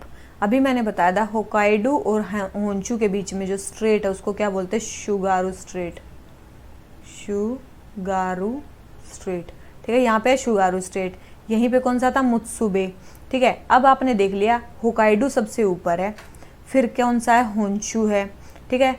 फिर कौन सा है, शिकोयू है, और उसके बाद कौन सा है हमारा, क्यूशु है। तो ये हैं 4 आइलैंड्स किसके, जापान के, जो आपको पता होने चाहिए। ठीक है, जो आपको क्या होने चाहिए, सारे पता होना चाहिए। अभी देखो हिरोशिमा कौन से आइलैंड पे है, ठीक है, देख लिया आपने। तो ओसाका सिटी कहाँ पे है, नगोया सिटी, नगोया प्रोटोकॉल आपने सुना होगा। ठीक है, नगोया प्रोटोकॉल आपने सुना होगा 2010 में जो हुआ था। योकोहामा सिटी, ठीक है, टोक्यो, ठीक है, टोक्यो। तो ये सारी सिटीज के बारे में, सेंडाई फ्रेमवर्क जो होता है वो भी कहाँ की सिटी है, जापान की। देखो कितने सारे इसके फ्रेमवर्क हुए, सेंडाई फ्रेमवर्क, टोक्यो कितने ज़्यादा न्यूज़ में आती है, नगोया प्रोटोकॉल, ओसाका, योकोहामा, ठीक है, ये सारे आइलैंड्स हैं इसके। ठीक है, नागासाकी कहाँ, कौन से आइलैंड पे, देखो हिरोशिमा अलग आइलैंड पे है, अलग उस पे है, और नागासाकी अलग पे है। ठीक है, तो हिरोशिमा, नागासाकी। उसके अलावा देखो यहाँ पे सी ऑफ जापान जो मैं भी बता रही थी, यहाँ पे शुगरू स्ट्रेट, ठीक है, यहाँ पे होकाइडो, ये सबसे ऊपर। उसके बाद ऊपर आ जाते हैं हमारे कुरिल आइलैंड, जो हमने कल क्वेश्चन किया था। कुरिल आइलैंड किस किस के बीच में है, कुरिल आइलैंड का झगड़ा चल रहा है जापान और रशिया के बीच में। ठीक है, कि वो हमारे हैं, वो हमारे हैं। ठीक है, तो ये सारी चीज़ें आपको ध्यान रखनी है। तो ये हमारा इधर आ जाता है, इधर नॉर्थ कोरिया आ जाता है। तो सी ऑफ जापान से कौन कौन सी कंट्रीज राउंड करती हैं, इधर रशिया है, ठीक है, इधर नॉर्थ कोरिया है, उसके बाद इधर साउथ कोरिया है। ठीक है, और इसके बाद इधर जापान है। तो ये सारी कंट्रीज इसको क्या करते हैं, सराउंड करते हैं। और यहीं पे क्या हो जाता है, इसके नीचे, साउथ कोरिया के नीचे आ जाता है येलो सी। कौन सा सी आ जाता है, येलो सी। और यहीं पे कौन सा, एक चीजू आइलैंड भी है। ठीक है, इंपॉर्टेंट है कि यहाँ पे कौन सा आइलैंड है, एक चीजू आइलैंड है। ठीक है, तो ये देखो, ये बहुत ही अच्छे से इसमें मैप दिखाया गया है। एक क्योटो सिटी, देखो ये क्योटो प्रोटोकॉल जो हुआ है, कितने सारे प्रोटोकॉल्स की सिटी है ये। जापान कहाँ, हर एक सिटी का कुछ ना कुछ प्रोटोकॉल है। ये देखो, ये हमारी क्या है, एक और सिटी है। कौन सी है, ये सिटी बोल रही हूँ, सॉरी, एक और मैप है। यहाँ पे हमें बताया था रशिया है, ऊपर नॉर्थ कोरिया है, ये इधर साउथ कोरिया है, नीचे कौन सा आ जाता है, येलो सी आ जाता है। और यहाँ पे कौन सी स्टेट आ जाती है, कोरियन स्टेट। ठीक है, कोरियन स्टेट के बीच में ही है शूशिमा आइलैंड। कौन सा, शूशिमा आइलैंड। और सारे मैंने बता दिए थे, नागासाकी इस पे है, हिरोशिमा इस पे है, ठीक है, और सिकोयू आइलैंड पे, क्यूशू आइलैंड पे। तो देखो आइलैंड्स नॉर्थ से साउथ लगाने आ जाए जापान के, होकाइडो, होन्शु, शिकोयू और क्यूशू। ठीक है, एचएस की, KSR कैसे भी याद रख सकते हो, ऊपर से नीचे। इधर है नॉर्थ पैसिफिक आइलैंड, यहाँ पे सी ऑफ जापान, यहाँ पे कोरियन स्टेट, यहाँ पे है फिलीपाइंस सी, यहाँ पे कौन सा है, फिलीपाइंस सी। ठीक है, याद रखना ये है फिलीपाइंस सी। तो ये सारी चीज़ें आपको ध्यान रखनी है, किसके बारे में, जो भी मैं बता रही हूँ इन आइलैंड्स के बारे में। तो हमारा क्वेश्चन नंबर 87 हो जाता है कंप्लीट। आ जाते हैं क्वेश्चन नंबर 88 पे। लाइव स्टॉक के बारे में बताना। लाइव स्टॉक सेंसस बहुत बार करवा चुकी हूँ, अब नहीं करवा रही हूँ मैं। सबसे पहले livestock census generally held once 10 year, मैंने बताया हर 5 साल में होता है। तो फर्स्ट स्टेटमेंट रॉन्ग होगी, हर 5 साल में होता है। सेकेंड है livestock population of India as per latest census is more than a billion. इसने बोल रखा है कि लाइव स्टॉक सेंसस जो है एज पर लेटेस्ट सेंसस वो मोर देन ए बिलियन है। नहीं, ऐसा नहीं है। क्यों, क्योंकि ये स्टेटमेंट गलत है, इसीलिए नहीं है। ठीक है, क्योंकि अभी बिलियन नहीं पहुंची है, 535 मिलियन है। अभी कितनी है, 535.78 मिलियन है। अभी इंक्रीज हुई है, लास्ट सेंसस से 4.6% इंक्रीज हुई है, लेकिन अभी इतनी नहीं पहुंची है। तो सेकंड स्टेटमेंट भी हमारी क्या होगी, रॉन्ग होगी। थर्ड है यूपी में लार्जेस्ट बफलो पॉपुलेशन है। बिल्कुल, यूपी में सबसे लार्जेस्ट बफलो पॉपुलेशन। तो आंसर क्या आ गया, बी, केवल और केवल थर्ड करेक्ट है। और सारी चीजें लाइव स्टॉक सेंसस के बारे में मैं करवा चुकी हूँ। आ जाते हैं क्वेश्चन नंबर 89 पे। क्वेश्चन नंबर 89 क्या बोलता है, जीआई टैक्स किस स्टेट का है। अब बताओ, देखो इदुआर चिल्ली, ये चिल्ली जो हमारी पहले हो चुके हैं। इदुआर चिल्ली कहाँ की, याद रखना केरला की है, कहाँ की, तेलंगाना की नहीं है, ये कहाँ की, केरला की इदुआर चिल्ली। इसके बाद कुटियाटूर मैंगो, कुटियाटूर मैंगो, कुटिया जो भी है, ठीक है, कुटियाटूर मैंगो, ठीक है, ये कहाँ का है, ये भी कहाँ का, केरला का, याद रखना। फिर है व्हाइट ओनियन, महाराष्ट्र। तो ये आपको पता होना चाहिए कि व्हाइट ओनियन कहाँ के हैं, फिर महाराष्ट्र के फेमस है, वो भी कहाँ के, अलीबाग के। ठीक है, कहाँ के, अलीबाग के। उसके बाद है हमारा करापुर कलमकारी, ये कहाँ की है, आंध्रा की नहीं, तमिलनाडु की है ये। ठीक है, तो थर्ड और फर्स्ट स्टेटमेंट रॉन्ग है, सेकंड स्टेटमेंट करेक्ट है। आंसर क्या आ गया हमारा, बी। ठीक है, आ जाते हैं क्वेश्चन नंबर 90 पे। One sun one world one grid, पहले ही सारी चीजें करवा चुके हैं। क्या आइडिया सबसे पहले इंटरनेशनल सोलर अलायंस के असेंबली में आया था, बिल्कुल उसी में आया था। और इसका मेन एम क्या है कि एक ग्लोबल सिस्टम बिल्ड करना है इंटरकनेक्टेड रिन्यूएबल एनर्जी रिसोर्सेज का, ताकि पेरिस एग्रीमेंट के जो टारगेट्स हैं उनको हम मीट कर लें। बिल्कुल, ये भी स्टेटमेंट करेक्ट है। तो दोनों ही सही हैं। और इसको मेनली 3 फेजेस में इसको इम्प्लीमेंट किया जाएगा। पहले फेज में क्या किया जाएगा, एशियन कॉन्टिनेंट में मेनली क्या किया जाएगा, इंटरकनेक्टेडनेस को मेनली प्रमोट किया जाएगा। सेकेंड फेज में इसमें अफ्रीका को भी ऐड कर देंगे। और जो थर्ड फेज है उसमें मेनली ग्लोबल इंटरकनेक्टेडनेस होगी। क्या होगी? ग्लोबल इंटरकनेक्टेडनेस होगी। तो इस ये 3 फेजेस में है, तो first and second statement correct है, तो इसका आंसर क्या आ गया? सी। ठीक है, इसका आंसर क्या आ गया? सी। और अगर हम इंडिया को मिडल में रख दे तो सोलर स्पेक्ट्रम को मेनली इसने 2 ब्रॉड जोन्स में डिवाइड किया है। एक तो फार ईस्ट, ईस्ट में हमारी जो ये भी एक कंट्रीज है ना, जैसे कि Myanmar, Thailand, Vietnam, Laos, Cambodia, ये सारी इसमें फार ईस्ट में आते हैं। और फार वेस्ट में हमारे मिडल ईस्ट और अफ्रीका आता है। ठीक है, तो ये चीज़ ध्यान रखनी है, 2 ब्रॉड जोन्स में इन्होंने डिवाइड कर रखा है, far east and far west. Question number 90, answer C. आ जाते हैं 91 पे। सीजनल और सर्कुलर माइग्रेशन के बारे में बताना। सर्कुलर माइग्रेशन मतलब बार बार इधर से उधर जाना। सीजनल मतलब सीजन में जाएंगे फिर वापस आ जाएंगे, मतलब परमानेंट वहाँ नहीं रुकना है। सबसे पहले टूरिज्म। बिल्कुल, टूरिज्म में क्या होता है? सीजनल और सर्कुलर माइग्रेशन होता है। पेंडेमिक, देखो अगर पेंडेमिक है कोई, तो पेंडेमिक में बाई चांस देख लेते हैं, तो पहला तो है, इसका मतलब या तो सी आंसर है इसका, या क्या है? डी आंसर है। ठीक है, या तो आंसर सी है या डी है। अब देख लेते हैं सेकंड पेंडेमिक। अब थर्ड देख लेते हैं, crop and livestock management. Fourth है सोशल सिक्योरिटी। और फिफ्थ है rise in sea level of coastal areas. अब आप एक बात बताओ, कोस्टल एरियाज का जब सी लेवल राइज कर जाएगा तो कोस्टल एरियाज का सी लेवल तो वापस जाएगा नहीं। अगर वापस जाएगा नहीं तो लोगों का रिहेबिलिटेशन तो वापस होगा नहीं। अगर लोगों का रिहेबिलिटेशन वापस नहीं होगा तो वो वापस कैसे जाएंगे? सर्कुलर माइग्रेशन कैसे होगा? तो ये तो स्टेटमेंट रॉन्ग है, तो फिफ्थ स्टेटमेंट तो रॉन्ग है। तो डायरेक्ट हमारा आंसर क्या आ गया? सी। केवल हमने 2 ऑप्शंस का बारे में सोचा और उसके बाद हमारा आंसर आ जाता है सी। ठीक है, याद रखना। आंसर बुकलेट में इसका आंसर मेरे ख्याल से गलत दे रखा है, आप एक बार चेक कर लेना। मेरे ख्याल से इसका आंसर जो है वो सी होना चाहिए। ठीक है, फिर है 1 और 3 लाइव क्रॉप और लाइव स्टॉक के मैनेजमेंट के लिए भी बाई चांस लाइव स्टॉक को आप गर्मियों में ऊपर लेके जा रहे हो और सर्दियों में नीचे लेके आ रहे हो, तो ये हो सकता है सर्कुलर माइग्रेशन।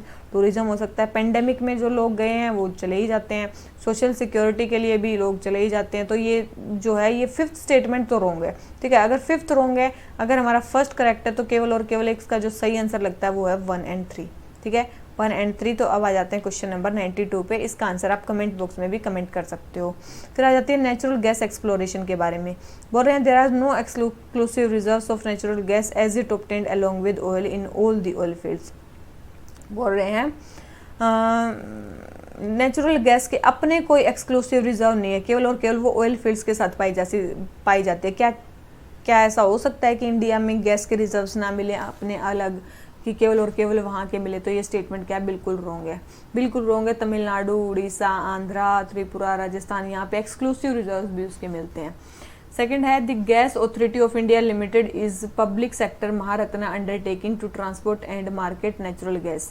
जो ये gas authority of India limited है, ये पब्लिक सेक्टर वो है, महारत्ना कंपनी है। बिल्कुल सही स्टेटमेंट है, और मार्केट और नेचुरल गैस को वो करने के लिए बिल्कुल सही स्टेटमेंट है।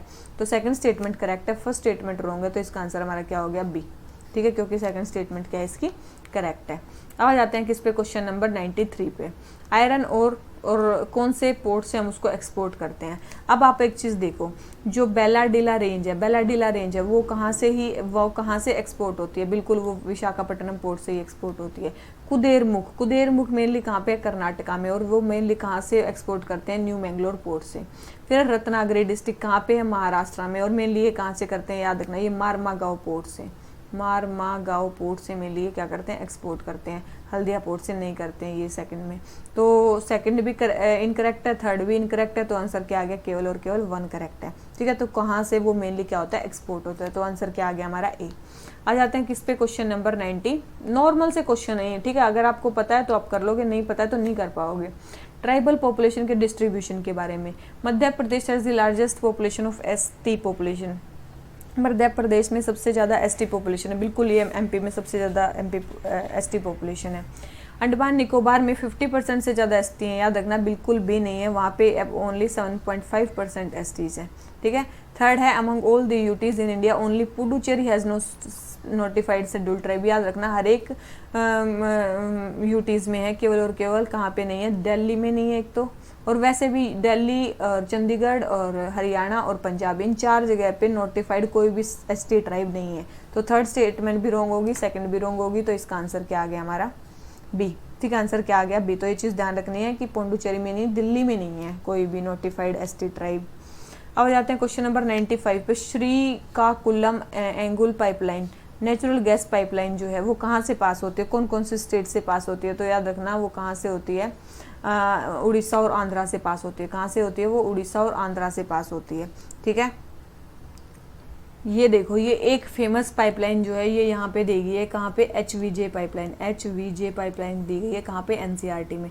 ठीक है, ये हजीरा से शुरू होती है, फिर यहाँ से जाते हुए कहाँ कहाँ से जाती है ये, गुजरात, फिर MP, राजस्थान, और ये दिल्ली वाला एरिया, फिर यूपी वाला एरिया। ठीक है, मतलब MP वाला एरिया, यूपी वाला एरिया, और फिर दिल्ली में जाती है, और उसके बाद इधर उधर भी ये क्या पहुंच जाती है, सोनीपत, ये शाहिबाबाद, गुड़गांव, तो ये यहाँ पे भी इसकी ब्रांचेस चली जाती हैं। तो ये मेनली क्या है, HVJ पाइपलाइन है। कौन सी है, HVJ पाइपलाइन, इसको ध्यान रखनी है आपको। ठीक है, इधर जगदीशपुर तक भी। तो एक चीज़ ध्यान रखनी है कि ये HVJ पाइपलाइन NCERT में दे रखी है, ये आपको अच्छे से करनी है, और वो जो हमें बता रखी है वो हमारा प्लस पॉइंट हो गया। तो हमें ये और याद होगी कि ये उड़ीसा और आंध्रा से पास होती है। तो आंसर हो गया B। आ जाते हैं क्वेश्चन नंबर 96 पे। डीप ओशन पॉलीमेटालिक नोडुल, बहुत बार करवा चुके हैं पॉलीमेटालिक नोडुल्स के बारे में। Polymetallic nodules primarily consist of precipitated iron hydroxide and manganese oxide. बिल्कुल, nodules have been found in all ocean, बिल्कुल सारे ही ओशन में लगभग पाए जाते हैं। तो आंसर क्या आ गया, C। नॉर्मल सी बात है, हर एक में पाए जाते हैं, और अभी इंडिया को इंडियन ओशन में इनको एक्सप्लोर करने का क्या मिला है, अभी चांस मिला है, तो इसीलिए ये अभी न्यूज़ में भी है। Question number 97, Sardar Sarovar dam को लाइफलाइन कहा जाता है गुजरात की, तो किस किस स्टेट की उसको नीड को पूरी करेगा। अब आप एक चीज़ देखो, है वो गुजरात में, तो पंजाब की नीड को कैसे पूरा कर देगा, तो फोर्थ स्टेटमेंट तो डायरेक्टर होंगे। महाराष्ट्र, राजस्थान, MP, इनकी तो कर भी सकता है। तो आंसर क्या आ गया, A। नॉर्मल सी बात है, अगर आप नॉर्मल दिमाग लगाओगे तब भी ये क्वेश्चन हो जाएगा। आ जाते हैं क्वेश्चन नंबर 98 पे। Services that focus on creation, rearrangement, interpretation of new existing idea, data interpretation. देखो डेटा पे काम कौन करते हैं, क्वीनरी सर्विसेज। कौन से काम करते हैं, क्वीनरी सर्विसेज, याद रखना। डेटा इंटरप्रिटेशन कौन करते हैं, क्वीनरी सर्विस वाले। तो आंसर क्या आ गया, D, डायरेक्ट। ठीक है, मैं ये पहले करवा चुकी हूँ, इसलिए मैं जल्दी जल्दी करवा रही हूँ। फिर बोल रहे हैं कौन से सिटीज़ जो है वो इंडस्ट्रियल सेंटर फेमस है लेदर और लेदर प्रोडक्ट्स के लिए। तो याद रखना, कोलकाता, कानपुर, आगरा, रानीपेट, सारी ही फेमस है किसके लिए, लेदर और लेदर प्रोडक्ट्स के लिए। तो आंसर क्या आ जाता है, D। और वैसे देखो, कोलकाता कहाँ पे, वेस्ट बंगाल में, कानपुर और आगरा कहाँ पे है, यूपी में है। ठीक है, ये वेस्ट बंगाल में, और रानीपेट मेन कहाँ पे, ये आपको नहीं पता होगा, ये है तमिलनाडु में। बहुत इंपॉर्टेंट साइट है, याद रखना इसको। आज के बाद अगर कभी रानीपेट आ जाए तो तमिलनाडु में ही है। ठीक है, तो आंसर क्या आ जाता है, D। अब आ जाते हैं क्वेश्चन नंबर 100 पे। 100 क्वेश्चन क्या बोलता है, ओपन कास्ट माइंस के बारे में बताना। देखो, ओपन कास्ट माइंस मतलब जो माइंस ओपन होती हैं, are sedimentary ores lying close to surfaces. हो सकता है, बिल्कुल फर्स्ट स्टेटमेंट करेक्ट है। सेकंड है, majority of the mines are, याद रखना बिल्कुल ये स्टेटमेंट करेक्ट है। 99% जो नॉन मेटालिक माइंस होती हैं वो ओपन होती हैं, सरफेस माइंस होती हैं, और 90% ऑफ ऑल माइंस क्या होती हैं, ओपन कास्ट माइंस होती हैं। Third, underground mining is relatively safer than. देखो, एक तो बाहर आप ओपन में माइनिंग कर रहे हो, दूसरी चीज एक आप क्लोज्ड में माइनिंग कर रहे हो। आपने एक गड्ढा खोदा और उसके नीचे आप ऐसे जा रहे हो, तो ये मान लो ऊपर वाला जो बोझ है ये एकदम से नीचे गिर जाए तो सारे जो लोग हैं वो नीचे मर जाएंगे, और वहाँ पे ना हवा आ रही है ना कुछ हो रहा है। ठीक है, रेडियो एक्टिव अगर सब्सटेंसेस हैं वहाँ पे रिलीज हो रहे हैं तो सांस की प्रॉब्लम और ज़्यादा हो रही है। तो जो अंडरग्राउंड जो माइनिंग है वो तो बिल्कुल भी सेफ नहीं है। ठीक है, अंडरग्राउंड माइनिंग सेफ नहीं है, ओपन कास्ट माइन ज़्यादा सेफ है। तो थर्ड स्टेटमेंट रॉन्ग होगी, फर्स्ट एंड सेकंड करेक्ट है। तो इसका आंसर हमारा क्या आ जाता है, A। ठीक है, थोड़ा सा कॉमन सेंस लगानी है आपको कई क्वेश्चंस में, तो कॉमन सेंस से भी आपके कई क्वेश्चन कंप्लीट हो जाएंगे।